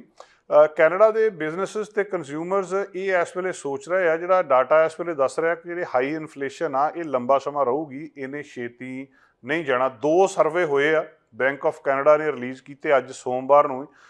2 ਰਿਪੋਰਟਸ ਹੈਗੀਆਂ ਆ ਜਿਨ੍ਹਾਂ ਨੂੰ ਬਿਜ਼ਨਸ ਆਊਟਲੁੱਕ ਸਰਵੇ ਕਹਿੰਦੇ ਆ ਤੇ ਦੂਜੇ ਨੂੰ Canadian survey of consumer expectation ਕਿਹਾ ਜਾ ਰਿਹਾ। ਸੋ ਬੈਂਕ ਆਫ ਕੈਨੇਡਾ ਦੀਆਂ 2 ਰਿਪੋਰਟਸ ਇਹਨਾਂ ਸੈਂਟਰਲ ਬੈਂਕ ਦੇ ਕੁਆਰਟਰਲੀ ਪੋਲਿੰਗ ਆ ਉਹਦੇ ਵਿੱਚੋਂ ਇਹ ਸਾਹਮਣੇ ਆਏ ਆ, ਜਿਹਦੇ ਵਿੱਚ ਇਹ ਇਸ ਵੇਲੇ ਕੈਨੇਡਾ ਦੀ ਇਕੋਨਮੀ ਦੀ ਹਾਲਤ ਕੀ ਆ ਉਹ ਪਤਾ ਲੱਗ ਰਹੀ ਹੈ। ਫਾਈਂਡਿੰਗਸ ਜਿਹੜੀਆਂ ਕੁਛ ਤਰੀਕੇ ਦੇ ਨਾਲ ਇੱਕ ਦੂਜੇ ਤੋਂ ਡਿਫਰ ਵੀ ਕਰ ਰਹੀਆਂ, ਇਹਦੀਆਂ ਜਿਹੜੀਆਂ ਗੱਲਾਂ ਬਾਤਾਂ ਦੇ ਵਿੱਚ ਸਾਹਮਣੇ ਆਉਂਦੀਆਂ ਆ, ਪਰ ਡੋਮੀਨੈਂਟ ਥੀਮ ਦੋਵਾਂ ਚੀਜ਼ਾਂ ਦਾ ਇਹੀ ਆ ਕਿ ਜਿਹੜੀ ਮਹਿੰਗਾਈ ਆ ਇਹਨੇ ਲੋਕਾਂ ਦੀ ਖਰੀਦਦਾਰੀ ਦੇ ਉੱਤੇ ਉਹਨਾਂ ਦੇ ਸਾਰੇ ਕੁਛ ਦੇ ਉੱਤੇ ਵੱਡਾ ਅਸਰ ਪਾਇਆ ਤੇ ਇਹ ਲੰਬਾ ਸਮਾਂ ਰਹਿਣੀ ਹੈ। ਜਿਹੜਾ ਬਿਜ਼ਨਸ ਸਰਵੇ ਆ ਉਹਦੇ ਵਿੱਚ ਸਭ ਤੋਂ ਵੱਡੀ ਗੱਲ ਦੇਖਣ ਵਾਲੀ ਇਹ ਆ, ਜਿਹੜੀ ਇਹ ਸਾਰੇ ਸਰਵੇ ਦੇ ਵਿੱਚੋਂ ਬਾਹਰ ਆ ਰਹੀ ਆ ਕਿ ਜਿਹੜੇ ਬਿਜ਼ਨਸਿਸ ਨੇ ਉਹਨਾਂ ਦੇ ਵਿੱਚ ਪੈਂਡੈਮਿਕ ਦੇ ਸ਼ੁਰੂ ਤੋਂ ਲੈ ਕੇ ਹੁਣ ਜ਼ਿਆਦਾ ਸੇਲ ਸਾਹਮਣੇ, ਇਕਨੋਮਿਕ ਐਕਟੀਵਿਟੀ ਆ ਰਹੀ ਆ। ਇਹ ਸਾਰਾ ਕੁਛ ਕਿਤੇ ਨਾ ਕਿਤੇ ਨੋਰਮਲ ਹੋ ਰਿਹਾ ਹੈ ਕਿ ਪੈਂਡੈਮਿਕ ਦੇ ਵਿੱਚ ਸ਼ੁਰੂ ਦੇ ਵਿੱਚ ਜਿਹੜੀ ਚੀਜ਼ ਦੇ ਵਿੱਚ ਤਬਦੀਲੀ ਆਈ ਸੀ ਉਹ ਹੁਣ ਨਾਰਮਲ ਹੋ ਰਹੀ ਆ, ਪਰ ਡਿਮਾਂਡ ਲਗਾਤਾਰ ਸਪਲਾਈ ਤੋਂ ਵੱਧ ਆ ਲਗਭਗ ਸਾਰੇ ਬਿਜ਼ਨੈਸਿਸ ਦੇ ਵਿੱਚ ਹੀ, ਤੇ ਇਹ ਫੈਕਟਰ ਵੱਡੇ ਕੰਟਰੀਬਿਊਟ ਕਰ ਰਹੇ ਆ ਇਨਫਲੇਸ਼ਨ ਦੇ ਲਈ, ਤੇ ਇਹ ਇਕਨੋਮੀ ਦੇ ਉੱਤੇ ਅਸਰ ਪਾ ਰਹੇ ਆ। ਦੋ ਤਾਂ ਇਹ ਬਿਜ਼ਨਸ ਜਿਹੜੇ ਆ ਇਹ ਦੱਸ ਰਹੇ ਆ ਸੈਂਟਰਲ ਬੈਂਕ ਨੂੰ ਕਿ ਲੇਬਰ ਸ਼ਾਰਟੇਜ ਬਹੁਤ ਵੱਡੀ ਹੈ। ਅਸੀਂ ਬਾਰ-ਬਾਰ ਖਬਰਾਂ ਪਹਿਲਾਂ ਵੀ ਕੀਤੀਆਂ ਕਿ ਲੇਬਰ ਸ਼ਾਰਟੇਜ ਜ਼ਿਆਦਾ ਆ, ਲਗਭਗ ਅੱਧੇ 43% ਕਹਿੰਦੇ ਆ ਕਿ ਉਹਨਾਂ ਨੂੰ ਮਤਲਬ ਐਨ ਸਿਰੇ ਦੇ ਉੱਤੇ ਇਸ ਗੱਲ ਤੋਂ ਉਹ ਤੰਗ ਨੇ, ਤੇ ਜਿਹੜੇ ਉਹਨਾਂ ਨੂੰ ਲੱਗਦਾ ਸੀ ਕਿ ਉਹ ਸਪਲਾਈ ਚੇਨ ਦੇ ਮਸਲੇ ਪਹਿਲਾਂ ਉਹਨਾਂ ਨੇ ਹੱਲ ਕਰ ਲੈਣੇ, ਉਹ ਹੱਲ ਨਹੀਂ ਹੋ ਰਹੇ। ਇਹ ਇੱਕ ਬਹੁਤ ਵੱਡਾ ਮਸਲਾ ਆ। ਕੈਨੇਡਾ ਦੀ ਇਨਫਲੇਸ਼ਨ ਰੇਟ ਉਹ ਕਹਿੰਦੇ ਜਿਹੜਾ 5% ਤੋਂ ਜ਼ਿਆਦਾ ਰਹੂਗਾ। ਬਹੁਤੇ ਬਿਜ਼ਨਸ ਇਸ ਗੱਲ ਨੂੰ ਵੀ ਐਕਸਪੈਕਟ ਕਰ ਰਹੇ ਆ। 5 ਸਾਲਾਂ ਦੇ ਜਿਹੜੇ 5 ਸਾਲ ਹੁਣ ਤੋਂ ਲੈ ਕੇ ਸਰਵੇ ਵੀ ਸੁਜੈਸਟ ਕਰ ਰਿਹਾ ਆ ਕਿ ਇਹਨੂੰ ਥੱਲੇ ਆਉਣ ਤੱਕ ਜਿਹੜਾ ਹੌਲੀ ਹੌਲੀ ਥੋੜ੍ਹਾ ਜਿਹਾ ਸਮਾਂ ਲੱਗ ਜਾਊਗਾ। ਸੋ ਲੰਬਾ ਸਮਾਂ ਇਹ ਮਹਿੰਗਾਈ ਇਸੇ ਤਰ੍ਹਾਂ ਜਾਰੀ ਰਹੂਗੀ। ਸਵਾਲ ਬੜਾ ਸਿੱਧਾ ਆ, ਸਪਲਾਈ ਘੱਟ ਆ, ਡਿਮਾਂਡ ਅੱਗੇ ਜ਼ਿਆਦਾ ਆ, ਤੇ ਲੇਬਰ ਦੀ ਸ਼ਾਰਟੇਜ ਆ। ਚੀਜ਼ਾਂ ਉਨੀਆਂ ਮਿਲ ਹੀ ਨਹੀਂ ਰਹੀਆਂ ਜਿੰਨੀਆਂ ਚਾਹੀਦੀਆਂ। ਜਿੰਨਾ ਚਿਰ ਚੀਜ਼ਾਂ ਉਨੀਆਂ ਨਹੀਂ ਮਿਲਣਗੀਆਂ ਉਹਨਾਂ ਚਿਰ ਮਹਿੰਗਾਈ ਘੱਟ ਨਹੀਂ ਹੋ ਸਕਦੀ। ਔਰ ਲੌਂਗ ਟਰਮ ਜਿਹੜੀ ਇਹ ਇਨਫਲੇਸ਼ਨ ਐਕਸਪੈਕਟੇਸ਼ਨਸ ਆ 3.2% ਤੋਂ 4% ਦੇ ਉੱਤੇ, ਤੇ ਇਹ ਫਿਰ ਮੁੜ ਕੇ ਜਿਹੜਾ 6.8% ਦੇ ਉੱਤੇ ਇਸ ਤਰੀਕੇ ਦੇ ਨਾਲ ਜਿਸ ਤਰੀਕੇ ਨਾਲ ਉੱਪਰ ਨੂੰ ਜਾ ਰਹੀ ਆ। ਔਰ ਇਹ ਜਿਹੜੀ ਇੰਪਲੋਇਮੈਂਟ ਫਰੰਟ ਦੇ ਉੱਤੇ ਐਵਰੇਜ ਸਾਰੇ ਬਿਜ਼ਨਸ ਓਨਰ ਜਿਹੜੇ ਕਹਿ ਰਹੇ ਆ ਕਿ ਜਿਹੜੀ ਲੇਬਰ ਕੋਸਟ ਆ ਉਹ ਵੱਧ ਰਹੀ ਆ। ਲੇਬਰ ਕੋਸਟ 5.5% ਦੇ ਕਰੀਬ ਹਰ ਸਾਲ ਇਹਨਾਂ ਨੂੰ ਵੱਧ ਪੈ ਰਹੀ ਆ, ਤੇ ਜਿਹੜੀ 2% ਤੋਂ ਜ਼ਿਆਦਾ ਵੇਜਸ ਇਨਕਰੀਜ਼ ਆ ਉਹ ਜਿਹੜੇ ਬੈਂਕ ਆਫ ਕੈਨੇਡਾ ਨੂੰ ਦੱਸਿਆ ਗਿਆ ਵੀ ਉਹਦਾ ਵੀ ਅਲਟੀਮੇਟਲੀ ਅਸਰ ਇਸ ਮਹਿੰਗਾਈ ਦੇ ਉੱਤੇ ਪੈ ਰਿਹਾ। ਜਦੋਂ ਲੇਬਰ ਮਿਲ ਨਹੀਂ ਰਹੀ, ਫਿਰ ਜਿਹੜੇ ਸਾਈਨ ਅਪ ਬੋਨਸ ਦਿੱਤੇ ਜਾ ਰਹੇ ਆ ਕਿ ਤੁਸੀਂ ਸਾਨੂੰ ਜੁਆਇਨ ਕਰ ਲਓ, ਅਸੀਂ ਤੁਹਾਨੂੰ ਇੰਨੇ ਵੱਧ ਜਿਹੜੇ ਵੇਜਸ ਦੇਵਾਂਗੇ, ਤੇ ਉਹਦਾ ਅਲਟੀਮੇਟਲੀ ਅਸਰ ਚੀਜ਼ਾਂ ਦੇ ਮਹਿੰਗੇ ਹੋਣ ਦੇ ਉੱਤੇ ਪੈ ਰਿਹਾ, ਤੇ ਮਹਿੰਗਾਈ ਆਉਣ ਵਾਲੇ ਦਿਨਾਂ ਦੇ ਵਿੱਚ ਕਾਫੀ ਵਧਣ ਦੀ ਆਸ ਨਜ਼ਰ ਆ ਰਹੀ ਹੈ। City of Surrey the municipal election ਪਿਛਲੇ ਸਮੇਂ ਦੇ ਵਿੱਚ ਕਾਫੀ ਇਹਦੇ ਵਿੱਚ ਸਰਗਰਮੀ ਨਜ਼ਰ ਆਉਂਦੀ ਰਹੀ ਆ। ਇਸ ਵੇਲੇ ਕੀ ਸਥਿਤੀ ਆ? ਕੋਈ ਨਵੀਂ ਸਲੇਟ ਸਾਹਮਣੇ ਆਈ ਆ? ਕੋਈ ਨਵੇਂ ਉਮੀਦਵਾਰ ਸਾਹਮਣੇ ਆਏ ਆ? ਕਿਸੇ ਦੇ ਆਉਣ ਦੀ ਆਸ ਆ? ਇਹਦੇ ਸੰਬੰਧੀ ਅਸੀਂ ਥੋੜ੍ਹੇ ਸਮੇਂ ਬਾਅਦ ਤੁਹਾਡੇ ਨਾਲ ਅਪਡੇਟ ਲੈ ਕੇ ਹਾਜ਼ਰ ਹੁੰਦੇ ਹਾਂ। ਅੱਜ ਕੀ ਅਪਡੇਟ ਆ, ਗੁਰਪ੍ਰੀਤ ਸਿੰਘ ਸੋਤਾ ਨਾਲ ਗੱਲਬਾਤ ਕਰਦੇ ਹਾਂ। ਸੋਤਾ ਸਾਹਿਬ, ਇਸ ਵੇਲੇ ਥੋੜ੍ਹੀ ਜਿਹੀ ਮੋਟੀ ਸਥਿਤੀ ਸਮਝਾਇਓ ਜੀ, ਕੌਣ ਚੋਣ ਮੈਦਾਨ ਦੇ ਵਿੱਚ ਹੈ ਤੇ ਕਿਹਦੀ ਆਸ ਲੱਗਦੀ ਹੈ ਜੀ? ਜਿਹੜਾ ਖੁੱਲ੍ਹ ਕੇ ਗੱਲ ਕਰੀਏ, ਚੋਣ ਮੈਦਾਨ ਦੇ ਵਿੱਚ 3 ਸਲੇਟਾਂ। ਡੱਗ ਮੁਕੱਲਮ ਹੋਣੀ ਜਿਹੜਾ ਕਿ ਸੱਤਾਧਾਰੀ ਧਿਰ ਆ, ਉਹਦੇ ਨਾਲ ਬ੍ਰਿੰਡਾ ਲੌਕ, ਜੈਕ ਹੁੰਦਲ ਦਾ ਗਰੁੱਪ, ਸਰੀ ਕਨੈਕਟ ਤੇ ਸਰੀ ਫਾਰਵਰਡ ਜਿਹਨੂੰ ਕਿ ਜਿਨੀ ਸਿਮਜ਼ ਹੁਣੀ ਲੀਡ ਕਰ ਰਹੇ ਆ। 2 ਹੋਰ ਸਲੇਟਾਂ ਜਿਹੜੀਆਂ ਆ ਉਹ ਬਣ ਰਹੀਆਂ। ਇਹਦੇ ਵਿੱਚ ਇੱਕ ਸੁੱਖ ਧਾਲੀਵਾਲ ਜਿਹੜੇ ਕਿ ਮੈਂਬਰ ਪਾਰਲੀਮੈਂਟ ਆ, ਉਹਨਾਂ ਦੀ ਟੀਮ ਪੂਰਾ ਤਿਆਰੀ ਕਰ ਰਹੀ ਆ, ਫੋਟੋਆਂ ਵਗੈਰਾ ਖਿਚਾ ਰਹੀ ਆ, ਪਲੇਟਫਾਰਮ ਬਣ ਰਿਹਾ ਆ। ਉਡੀਕ ਇਸ ਗੱਲ ਦੀ ਕਰ ਰਹੇ ਆ ਕਿ ਪਤਾ ਲੱਗੇ ਵੀ ਸਾਊਥ ਸਰੀ ਵੱਲੋਂ ਕੋਈ ਸਲੇਟ ਆਉਂਦੀ ਆ ਕਿ ਨਹੀਂ, ਵੀ ਉਸ ਤੋਂ ਬਾਅਦ ਅਨਾਊਂਸ ਕਰਨਾ ਚਾਹੁੰਦੇ ਆ। ਜਿਹੜੀ ਸਾਊਥ ਸਰੀ ਜਿਹੜੀ ਸਲੇਟ ਆ ਉਹ ਗੈਰੀ ਬੈਗ ਜਿਹੜੇ ਆ ਸਾਬਕਾ MP, ਸਾਬਕਾ MLA ਉਹ ਬਣਾ ਰਹੇ ਆ। ਉਹ ਵੀ ਇੱਦਾਂ ਹੀ ਬੰਦੇ ਇਕੱਠੇ ਕਰਦੇ ਫਿਰਦੇ ਆ ਵੀ ਜਿਹੜੇ ਬੰਦੇ ਨਾਲ ਲਾਉਣੇ ਉਹ ਵੀ ਚੰਗੇ ਹੋਣ, ਕਿਉਂਕਿ ਜਦੋਂ ਹੁਣ ਜ਼ਿਆਦਾ ਸਲੇਟਾਂ ਹੋ ਗਈਆਂ ਤਾਂ ਇਟ ਮੀਨਸ ਵੀ 40 ਤਾਂ ਕੌਂਸਲ ਮੈਂਬਰ ਉਮੀਦਵਾਰ ਹੋ ਗਏ, 1 'ਚ 8 ਹੁੰਦੇ ਆ, 5 ਮੇਅਰ। ਸੋ ਸਰੀ ਸ਼ਹਿਰ 'ਚੋਂ ਇੰਨੇ ਬੰਦੇ ਚੰਗੇ ਲੱਭਣੇ ਜਿਹੜੇ ਬੇਦਾਗ ਹੋਣ, ਜਿਹੜੇ ਵੋਟਾਂ ਵੀ ਲੈ ਸਕਣ, ਉਹ ਵੀ ਇੱਕ ਔਖਾ ਕਾਰਜ ਆ। ਸੋ ਇੱਕ ਦੂਜੇ ਦੇ ਬੰਦੇ ਵੀ ਖਿੱਚੇ ਜਾ ਰਹੇ ਆ। ਜਿਵੇਂ ਕਿ ਪਿਛਲੇ ਹਫ਼ਤੇ ਇੱਕ ਜਿਨੀ ਸਿਮਜ਼ ਉਹਨਾਂ ਦਾ ਕੈਂਡੀਡੇਟ ਜਿਹੜਾ ਉਹਦੇ ਬਾਰੇ ਰੌਲਾ ਪੈਂਦਾ ਰਿਹਾ, ਜਿਮ ਬਨੈਟ। ਸੋ ਉਸ ਮਾਮਲੇ ਵਿੱਚ ਹਜੇ ਅੰਡਰਗਰਾਊਂਡ ਦੋਨੇ ਸਲੇਟਾਂ ਜਿਹੜੀਆਂ ਗੈਰੀ ਬੈਗ ਅਤੇ ਸੁੱਖ ਧਾਲੀਵਾਲ ਸਪੋਰਟ ਹਾਸਲ ਕਰ ਰਹੀਆਂ ਆ, ਤਾਂ ਕਿ ਉਹਨਾਂ ਨੂੰ ਇਹ ਲੱਗੇ ਕਿ ਜਿਹੜਾ ਵੀ ਅਸੀਂ ਉਹ ਸਲੇਟ ਜਿਹੜੀ ਹੈ ਮੈਦਾਨ ਦੇ ਵਿੱਚ ਲੈ ਕੇ ਆਈਏ ਕੁੱਲ ਮਿਲਾ ਕੇ ਜਿਹੜੀ ਕਿ ਜਿੱਤਣਯੋਗ ਹੋਵੇ। ਸੋ 3 ਸਲੇਟਾਂ ਖੁੱਲ੍ਹ ਕੇ ਬਾਹਰ ਆ। 2 ਜਿਹੜੀਆਂ ਆ ਉਹ ਅੰਡਰਗਰਾਊਂਡ ਹਜੇ ਆਪਣੀ ਤਿਆਰੀ ਕਰ ਰਹੀਆਂ। ਮੈਨੂੰ ਲੱਗਦਾ ਵੀ ਜੁਲਾਈ ਦੇ ਵਿੱਚ ਉਹਨਾਂ ਨੂੰ ਅਨਾਊਂਸ ਕਰਨਾ ਪੈਣਾ ਆ। ਕੁਛ ਨਾ ਕੁਛ ਇਹ ਵੀ ਹੈ ਕਿ ਜੋ ਸਲੇਟਾਂ ਜ਼ਿਆਦਾ ਹੁੰਦੀਆਂ ਅਤੇ ਕਈਆਂ ਨੂੰ ਇਹ ਲੱਗਦਾ ਵੀ ਅਸੀਂ ਜੇ ਬਾਅਦ ਦੇ ਵਿੱਚ ਅਨਾਊਂਸ ਕਰਾਂਗੇ ਤਾਂ ਮੋਮੈਂਟਮ ਉਸ ਵੇਲੇ ਜ਼ਿਆਦਾ ਬਣ ਜਾਊਗਾ, ਨੁਕਸ ਘੱਟ ਨਿਕਲਣਗੇ। ਸੋ ਉਸ ਗੱਲ ਦਾ ਫਾਇਦਾ ਲੈਣ ਦੀ ਕੋਸ਼ਿਸ਼ ਵੀ ਹੋ ਰਹੀ ਹੈ ਜੀ। ਇਸ ਵੇਲੇ ਜਿਹੜੀ ਪਿੱਛੇ ਜੇ ਥੋੜ੍ਹਾ ਚਿਰ ਪਹਿਲਾਂ 2 ਮਹੀਨੇ ਪਹਿਲਾਂ ਹੀ ਸਰਗਰਮੀ ਕਾਫੀ ਤੇਜ਼ ਹੋਈ ਸੀ, ਇੱਕਦਮ ਲੱਗਿਆ ਸੀ ਕਿ ਫਲਾਣਾ ਵੀ ਆ ਗਿਆ, ਫਲਾਣਾ ਵੀ ਆ ਗਿਆ। ਉਹਦੇ ਤੋਂ ਬਾਅਦ ਹੁਣ ਗੱਲ ਥੋੜ੍ਹੀ ਜਿਹੀ ਸ਼ਾਂਤ ਹੋ ਗਈ ਜਾਂ ਦਿਖ ਰਹੀ ਆ ਸਿਰਫ ਸ਼ਾਂਤ? ਅਸਲ ਦੇ ਵਿੱਚ ਇਹ ਸਟ੍ਰੈਟਜੀ ਆ ਸਾਰਿਆਂ ਦੀ ਆਪੋ ਆਪਣੀ, ਹੈ ਨਾ। ਕਈਆਂ ਨੂੰ ਲੱਗਾ ਵੀ ਮੈਂ ਇੱਕਦਮ ਅਨਾਊਂਸ ਕਰਕੇ ਜਿਹੜਾ ਆ ਸਟ੍ਰੈਟਜੀ ਦੇ ਹਿਸਾਬ ਦੇ ਨਾਲ ਲੋਕਾਂ ਜਾ ਸਕਦਾ। ਕਈਆਂ ਨੂੰ ਲੱਗਦਾ ਵੀ ਜਿਹੜੀਆਂ ਵੋਟਰਾਂ ਨੂੰ ਮੈਂ ਦੱਸਣਾ ਸੀਗਾ ਵੀ ਮੈਂ ਖੜਨਾ, ਉਹਨਾਂ ਨੂੰ ਪਤਾ ਲੱਗ ਚੁੱਕਾ ਵੀ ਮੈਂ ਖੜਨਾ ਆ। ਸੋ ਮੈਂ ਅਨਾਊਂਸ ਉਦੋਂ ਕਰੂੰਗਾ ਧਮਾਕੇ ਦੇ ਨਾਲ, ਬੰਦੇ ਬਰਾਬਰ ਉਹ ਲਿਆ ਕੇ, ਤਾਂ ਕਿ ਲੋਕਾਂ ਨੂੰ ਲੱਗੇ ਵੀ ਮੈਂ ਤਾਂ ਖੜਾ ਹੀ ਖੜਾ ਆ, ਜਿਹੜੀ ਮੇਰੀ ਟੀਮ ਆ ਉਹ ਬਹੁਤ ਵਧੀਆ ਆ। ਸੋ ਟੀਮਾਂ ਚੁਣਨ ਦੇ ਵਾਸਤੇ ਟਾਈਮ ਜਿਹੜਾ ਲਾਇਆ ਜਾ ਰਿਹਾ, ਵਧੀਆ ਬੰਦੇ ਚੁਣਨ ਦੇ ਵਾਸਤੇ, ਤਾਂ ਕਿ ਵਧੀਆ ਕੀ ਹੁੰਦੇ ਆ, ਇਹ ਨਹੀਂ ਵੀ ਉਹਨਾਂ ਨੇ ਕੰਮ ਬਹੁਤ ਵਧੀਆ ਕਰਨੇ ਹੁੰਦੇ ਆ, ਵਧੀਆ ਤੋਂ ਭਾਵ ਉਮੀਦਵਾਰ ਜਿਹੜੇ ਵੋਟਾਂ ਜ਼ਿਆਦਾ ਖਿੱਚ ਸਕਣ। ਤੇ ਜਿਹੜੇ ਬਹੁਤ ਸਾਰੇ ਕਿਸੇ ਦੂਜੇ ਲੈਵਲ ਦੀ, ਚਾਹੇ ਉਹ ਪ੍ਰੋਵਿੰਸ਼ੀਅਲ ਆ ਜਾਂ ਫੈਡਰਲ ਲੈਵਲ ਦੀ ਰਾਜਨੀਤੀ ਆ, ਉਹਦੇ ਵਿੱਚੋਂ ਇੱਧਰਲੇ ਪਾਸੇ ਕਈ ਨਾਂ ਇਸ ਵੇਲੇ ਆ ਰਹੇ, ਕੀ ਕਾਰਨ ਲੱਗਦਾ ਜੀ? ਕਾਰਨ ਜਿਹੜੇ ਆ ਜੀ, ਕਿਉਂਕਿ ਜਿਹੜੀ ਸਰੀ ਦੀ ਸੱਤਾ ਹੁੰਦੀ ਆ ਜਾਂ ਸਿਟੀ ਦੀ ਕਿਸੇ ਦੀ ਵੀ ਸੱਤਾ ਹੁੰਦੀ ਆ, ਇਹ ਸਰਪੰਚ ਹੀ ਹੁੰਦੀ ਆ। ਤੁਹਾਡੇ ਹੱਥ 'ਚ ਸਿੱਧਾ ਕੰਟਰੋਲ ਬਹੁਤ ਹੁੰਦਾ। MLA ਆਪਣੇ ਆਪ ਵਿੱਚ ਕੁਛ ਵੀ ਨਹੀਂ ਹੈਗਾ, ਉਹਨੂੰ ਪਹੁੰਚ ਕਰਨੀ ਪੈਣੀ ਮੰਤਰੀ ਤੱਕ ਜਾਂ ਫਿਰ ਮੁੱਖ ਮੰਤਰੀ ਦਾ ਕੋਈ ਵੀ ਕੰਮ ਕਰਾਉਣ ਵਾਸਤੇ। MP ਆਪਣੇ ਆਪ ਦੇ ਵਿੱਚ ਕੁਛ ਵੀ ਨਹੀਂ ਹੈਗਾ, ਉਹਨੂੰ ਜਾਂ ਕੈਬਨਿਟ ਮਿਨਿਸਟਰ ਕੋਲ ਜਾਣਾ ਪੈਣਾ ਜਾਂ ਜਾਣਾ ਪੈਣਾ ਪ੍ਰਧਾਨ ਮੰਤਰੀ ਕੋਲ। ਜਿਹੜਾ ਕੌਂਸਲ ਆ ਜਾਂ ਜਿਹੜਾ ਮੇਅਰ ਆ, ਉਹ ਸਿੱਧੀ ਵੋਟ ਪਾ ਕੇ ਕੋਈ ਵੀ ਪ੍ਰੋਜੈਕਟ ਫੇਲ ਕਰਨਾ, ਪਾਸ ਕਰਨਾ ਆ, ਕਿਸੇ ਦੀ ਸੁਣਨੀ ਆ, ਕਿਸੇ ਦੀ ਨਹੀਂ ਸੁਣਨੀ ਆ, ਸਿੱਧੀ ਤਾਕਤ ਹੁੰਦੀ ਆ ਹੱਥ ਦੇ ਵਿੱਚ। ਇਸ ਕਰਕੇ ਜ਼ਿਆਦਾ ਪ੍ਰਭਾਵਸ਼ਾਲੀ ਉਹਦਾ ਹੁੰਦਾ। ਅਤੇ ਬਾਕੀ ਹਰੇਕ ਗਰੁੱਪ ਦੇ ਮਗਰ ਡਿਵੈਲਪਰ ਆ ਵੱਡੇ ਵੱਡੇ, ਕਈ ਦਿਸ ਰਹੇ ਆ, ਕਈ ਨਹੀਂ ਦਿਸ ਰਹੇ ਹੈਗੇ। ਸੋ ਉਹਨਾਂ ਨੂੰ ਹੁੰਦਾ ਵੀ ਜੇ ਅਸੀਂ ਜਿੱਤਾਂਗੇ ਤਾਂ ਅਸੀਂ ਆਪਣੇ ਜਿਹੜੀਆਂ ਫੇਵਰ ਦੀਆਂ ਡਿਵੈਲਪਮੈਂਟਸ ਕਰਾਵਾਂਗੇ, ਆਪਣੇ ਗਰੁੱਪ ਦਾ ਭਲਾ ਕਰਾਂਗੇ, ਉਹਦੇ ਵਿੱਚ ਜ਼ਿਆਦਾ ਉਹਨਾਂ ਨੂੰ ਅੱਗੇ ਲੈ ਕੇ ਆਵਾਂਗੇ। ਸੋ ਬਹੁਤ ਕੁਝ ਜਿਹੜੀਆਂ ਹਿਡਨ ਗੱਲਾਂ ਆ, ਸਟ੍ਰਿੰਗਸ ਅਟੈਚ ਜਿਹਨੂੰ ਆਪਾਂ ਕਹਿ ਦਿੰਦੇ, ਉਹ ਹੈਗੀਆਂ ਇਸ ਮਸਲੇ ਵਿੱਚ। ਤੇ ਮਸਲੇ ਕਿਹੜੇ ਰਹਿਣਗੇ? ਕੁਝ ਮਸਲੇ ਜਿਹੜੇ ਨੇ ਪੋਲੀਟੀਕਲ ਮਸਲੇ ਬਣ ਜਾਂਦੇ, ਵੀ ਉਹਨਾਂ ਨੂੰ ਇੱਕ ਖਿੱਦੋ ਖੁੰਡੀ ਜਿਹੀ ਬਣਾ ਲਿਆ ਜਾਂਦਾ ਨੇੜੇ ਜਾ ਕੇ, ਤੇ ਉਹਦੇ ਨਾਲ ਖੇਡਿਆ ਜਾਂਦਾ। ਕਦੇ ਉਹ ਜਿਹੜਾ ਕੋਈ ਨਾ ਕੋਈ ਟ੍ਰੇਨ ਦਾ, ਟ੍ਰੈਫਿਕ ਦਾ, ਦੂਜਾ ਪੁਲਿਸ ਦਾ। ਇਸ ਵਾਰ ਪਿਛਲੀ ਵਾਰੀ 2-3 ਮਸਲੇ ਵੱਡੇ ਸੀਗੇ, ਐਤਕੀ ਕਿਹੜੇ ਮਸਲੇ ਲੱਗਦੇ ਆ ਕਿ ਆਉਣਗੇ ਅੱਗੇ? ਦੇਖੋ, ਜਿਹੜੇ ਪਿਛਲੀ ਵਾਰੀ ਦੇ ਮਸਲੇ ਸੀਗੇ, ਉਹ ਲਗਭਗ ਡੱਗ ਮੁਕੱਲਮ ਨੇ ਉਹ ਵਾਅਦੇ ਪੂਰੇ ਕਰਤੇ ਸਾਰੇ। ਇਹ ਗੱਲ ਉਹਦੀ ਫੇਵਰ ਵਿੱਚ ਜਾਣੀ ਆ, ਚਾਹੇ ਉਹਦੇ ਉੱਤੇ ਜੋ ਮਰਜ਼ੀ ਦੋਸ਼ ਲੱਗਣ। ਉਹ ਜਿਹੜੀ ਵਾਅਦਿਆਂ ਵਾਲੀ ਗੱਲ ਦੇ ਉੱਤੇ ਜਦੋਂ ਲੋਕ ਆਉਂਦੇ ਆ, ਉਹ ਕਹਿੰਦੇ ਵੀ ਉਹਨੇ ਵਾਅਦੇ ਪੂਰੇ ਕਰਤੇ। ਹੁਣ ਉਹਨਾਂ ਵਾਅਦਿਆਂ ਨੂੰ ਜਿਹੜਾ ਰਿਵਰਸ ਕਰਨ ਦੇ ਵਿੱਚ ਕੁਛ ਸਲੇਟਾਂ ਯੋਗਦਾਨ ਪਾਉਣਗੀਆਂ, ਜਿਵੇਂ ਕਿ ਵੀ ਅਸੀਂ ਸਰੀ ਪੁਲਿਸ ਜਿਹੜੀ ਆ, ਉਹਦੇ ਬਾਰੇ ਕੁਛ ਨਾ ਕੁਛ ਕਿੰਤੂ ਪਰੰਤੂ ਹੋ ਸਕਦਾ। ਕਿ ਇਹ ਗੱਲ ਵੱਖਰੀ ਆ ਕਿ ਹੁਣ ਪਤਾ ਸਾਰਿਆਂ ਨੂੰ ਕਿ ਸਾਰੀ ਪੁਲਿਸ ਵਾਪਸ ਨਹੀਂ ਹੋਣੀ, ਜਿਹੜੇ ਰੌਲੀ ਪਾ ਰਹੇ ਉਹਨਾਂ ਨੂੰ ਵੀ ਪਤਾ ਵਾਪਸ ਨਹੀਂ ਹੋਣੀ। ਪਰ ਇੱਕ ਮੁੱਦਾ ਹੋ ਸਕਦਾ, ਕਰਪਸ਼ਨ ਇੱਕ ਬਹੁਤ ਵੱਡਾ ਮੁੱਦਾ ਹੋ ਸਕਦਾ। ਹਰ ਸਾਲ ਹੀ ਇਹ ਅੰਡਰਗਰਾਊਂਡ ਮੁੱਦਾ ਹੁੰਦਾ ਆ। ਹਰੇਕ ਜਿਹੜੀ ਸਰਕਾਰ ਆ, ਉਹ ਕਹਿੰਦੀ ਜਦੋਂ ਅਸੀਂ ਸੱਤਾ ਦੇ ਵਿੱਚ ਆ ਗਏ, ਜਿਨ੍ਹਾਂ ਨੇ ਕਰਪਸ਼ਨ ਕੀਤੀ ਆ ਠੋਕਣੇ ਆ। ਪਰ ਪਿਛਲੇ ਮੈਂ 25 ਸਾਲ ਤੋਂ ਦੇਖਦਾ ਆ ਰਿਹਾ ਵੀ ਠੋਕਿਆ ਕਿਸੇ ਨੇ ਕੋਈ ਨਹੀਂ ਹੈਗਾ। ਉਦੋਂ ਬਾਅਦ ਆਪਣੇ ਬੰਦਿਆਂ ਨੂੰ ਫੇਵਰਾਂ ਕਰਨ ਲੱਗ ਪੈਂਦੇ ਆ। ਜਿਨ੍ਹਾਂ ਦੀ ਉਲਟ ਕਰਪਸ਼ਨ ਦੀ ਗੱਲ ਚੱਲਦੀ ਹੁੰਦੀ ਆ, ਉਹਨਾਂ ਨਾਲ ਦੋਸਤੀ ਪਾ ਲੈਂਦੇ ਆ, ਰਲ ਕੇ ਚੱਲਣ ਲੱਗ ਪੈਂਦੇ ਆ। ਬਾਕੀ ਇਨਫਰਾਸਟਰਕਚਰ ਦਾ ਬਹੁਤ ਵੱਡਾ ਮਸਲਾ ਆ, ਵਾਇਲੈਂਸ ਦਾ ਬਹੁਤ ਵੱਡਾ ਮਸਲਾ ਆ, ਬੇਘਰਾਂ ਦਾ, ਹੋਮਲੈਸ ਦਾ, ਓਵਰਡੋਜ਼ ਦਾ। ਮਸਲੇ ਤਾਂ ਸਿਟੀ ਦੇ ਵਿੱਚ ਬਹੁਤ ਹੈਗੇ ਆ ਜਿਹੜੇ ਹੱਲ ਕਰਨ ਵਾਲੇ ਆ। ਪਰ ਗੱਲ ਕੀ, ਜਿਵੇਂ ਤੁਸੀਂ ਕਿਹਾ ਕਿ ਅਖੀਰ ਦੇ ਵਿੱਚ ਆ ਕੇ ਕੋਈ ਇਹੋ ਜਿਹਾ ਮਸਲਾ ਆਉਣਾ, ਉਹ ਕੋਈ ਵੀ ਹੋ ਸਕਦਾ ਨਜਾਇਜ਼ ਜਿਹਾ ਹੀ, ਜਿਹਦੇ ਉੱਤੇ ਜਾਣੀ ਕਿ ਹਵਾ ਬਣ ਜਾਣੀ ਆ। ਜਿਹੜੇ ਅਸਲੀ ਮੁੱਦੇ ਆ ਉਹ ਦੱਬ ਕੇ ਰਹਿ ਜਾਂਦੇ ਹੁੰਦੇ ਆ, ਕਿਉਂਕਿ ਲੋਕ ਜਿਹੜੇ ਆ ਉਹ ਆਪਣੇ ਆਪ ਨੂੰ ਜਾਗਰੂਕ ਨਹੀਂ ਕਰਦੇ। ਇੱਕ ਸਵਾਲ ਬਾਰ-ਬਾਰ ਉੱਠਦਾ, ਜਿਹਦੇ ਨਾਲ ਵੀ ਗੱਲ ਕਰਦੇ ਹੋ, ਕਹਿੰਦੇ ਜੀ ਅਸੀਂ ਇੱਥੇ ਬਹੁਤ ਕੁਝ ਗਲਤ ਹੋ ਰਿਹਾ ਸਿਟੀ ਦੇ ਵਿੱਚ, ਉਹਨੂੰ ਠੀਕ ਠਾਕ ਕਰਨ ਆਉਣੇ ਆ। ਦੂਜਾ, ਕਿਤੇ ਨਾ ਕਿਤੇ ਦਬਵੀਂ ਜੀ ਆਵਾਜ਼ ਡਿਵੈਲਪਰਾਂ ਦੀ ਵੀ ਕਿਤੇ ਨਾ ਕਿਤੇ, ਉਹਦੀ ਸਬੂਤ ਕੋਈ ਨਹੀਂ ਪਰ ਸੁਣਨ ਨੂੰ ਮਿਲਦੀ ਆ ਵੀ ਇਹਦੇ ਪਿੱਛੇ ਕਿਤੇ ਨਾ ਕਿਤੇ ਇਹ ਸਾਰੀ ਰਾਜਨੀਤੀ ਵੀ ਹੁੰਦੀ ਆ। ਇਹ ਕਿੱਡਾ ਕੁ ਵੱਡਾ ਇਸ਼ੂ ਬਣੂਗਾ? ਆਮ ਬੰਦੇ ਦਾ ਇਸ਼ੂ ਹੈਗਾ ਇਹ? ਦੇਖੋ, ਪਤਾ ਗੱਲ ਕੀ ਆ, ਮਸਲਾ ਦੋ ਤਰ੍ਹਾਂ ਚੱਲਦੇ ਆ। ਇੱਕ ਮਸਲਿਆਂ ਦੀ ਸਮਝ ਹੈਗੀ ਆ ਐਜ਼ ਏ ਹੋਲ, ਸਾਰਾ ਸਰੀ ਦਾ ਮਸਲਾ। ਇੱਕ ਮਸਲੇ ਹੈਗੇ ਪੰਜਾਬੀਆਂ ਦੇ। ਪੰਜਾਬੀਆਂ ਨੂੰ ਇਹ ਲੱਗਦਾ ਵੀ ਸਰੀ ਦੀ ਸਿਆਸਤ ਅਸੀਂ ਚਲਾ ਰਹੇ ਹਾਂ ਸਾਰੀ, ਜਦੋਂ ਕਿ ਸੱਚਾਈ ਨਹੀਂ ਹੈਗੀ। ਹੋਰ ਲੋਕ ਵੀ ਵਿੱਚ ਬਹੁਤ ਇਨਵੋਲਵ ਆ। 104 ਭਾਸ਼ਾਵਾਂ ਬੋਲੀਆਂ ਜਾਂਦੀਆਂ ਉਹਦੇ ਵਿੱਚ। ਜਿਹੜੀ ਵੱਡੀ ਗੱਲ ਆ, ਸਮੱਸਿਆ, ਉਹ ਇਹ ਹੈ ਇਸ ਵੇਲੇ ਕਿ ਜਿਹੜੇ ਗਰੁੱਪ ਆ ਉਹ ਭਾਰੂ ਹੋ ਰਹੇ ਆ ਵੀ ਸਾਡੀ ਜ਼ਿਆਦਾ ਚੱਲੇ, ਹੈ ਨਾ। ਅਤੇ ਉਸ ਕਰਕੇ ਜਿਹੜੇ ਉਹ ਆਪੋ ਆਪਣੇ ਤਰੀਕੇ ਦੇ ਲੋਕਾਂ ਨੂੰ ਮੂਹਰੇ ਲਿਆਉਣਾ ਚਾਹੁੰਦੇ ਆ। ਕਰਪਸ਼ਨ ਦਾ ਮੁੱਦਾ ਬਣਾਇਆ ਜਾਂਦਾ, ਪਰ ਉਹਦੇ 'ਤੇ ਅਸਰ ਹੁੰਦਾ ਨਹੀਂ ਮੁੜ ਕੇ, ਕਿਉਂਕਿ ਐਂਡ 'ਤੇ ਦੇ ਕੇ ਹੁੰਦਾ ਵੀ ਜਾ ਕੇ ਸਾਰੇ ਇੱਕਮਤ ਹੋ ਜਾਂਦੇ ਆ। ਜਿਨ੍ਹਾਂ ਦਾ ਵਿਰੋਧ ਕਰਕੇ ਤੁਸੀਂ ਬਣੇ ਹੁੰਦੇ ਆ, ਮੁੜ ਕੇ ਬਾਅਦ 'ਚ ਉਹਨਾਂ ਨਾਲ ਸਾਂਝ ਪਾ ਲਈ ਜਾਂਦੀ ਆ। ਸੋ ਬਹੁਤ ਸਾਰੀਆਂ ਹਿਡਨ ਗੱਲਾਂ ਆ ਜਿਹੜੀਆਂ ਕਿ ਸਬੂਤਾਂ ਤੋਂ ਬਿਨਾਂ ਕਹਿਣੀਆਂ ਬੜੀਆਂ ਮੁਸ਼ਕਿਲ ਆ, ਪਤਾ ਸਾਰਿਆਂ ਨੂੰ ਹੁੰਦੀਆਂ ਆ। ਸੋ ਸਰੀ ਦੇ ਵਿੱਚ ਆਲਵੇਜ਼ ਇਹ ਪ੍ਰੋਬਲਮ ਰਹੀ ਆ ਪੰਜਾਬੀਆਂ ਦੀ, ਖਾਸ ਕਰਕੇ ਉਹਨਾਂ ਨੂੰ ਇਹ ਵਹਿਮ ਬੜਾ ਵੱਡੀ ਪੱਧਰ 'ਤੇ ਰਹਿੰਦਾ ਵੀ ਅਸੀਂ ਖਰੇ ਸਰੀ ਚਲਾ ਰਹੇ ਹਾਂ, ਜਿਹੜੀ ਕਿ ਸਹੀ ਨਹੀਂ ਹੈਗੀ।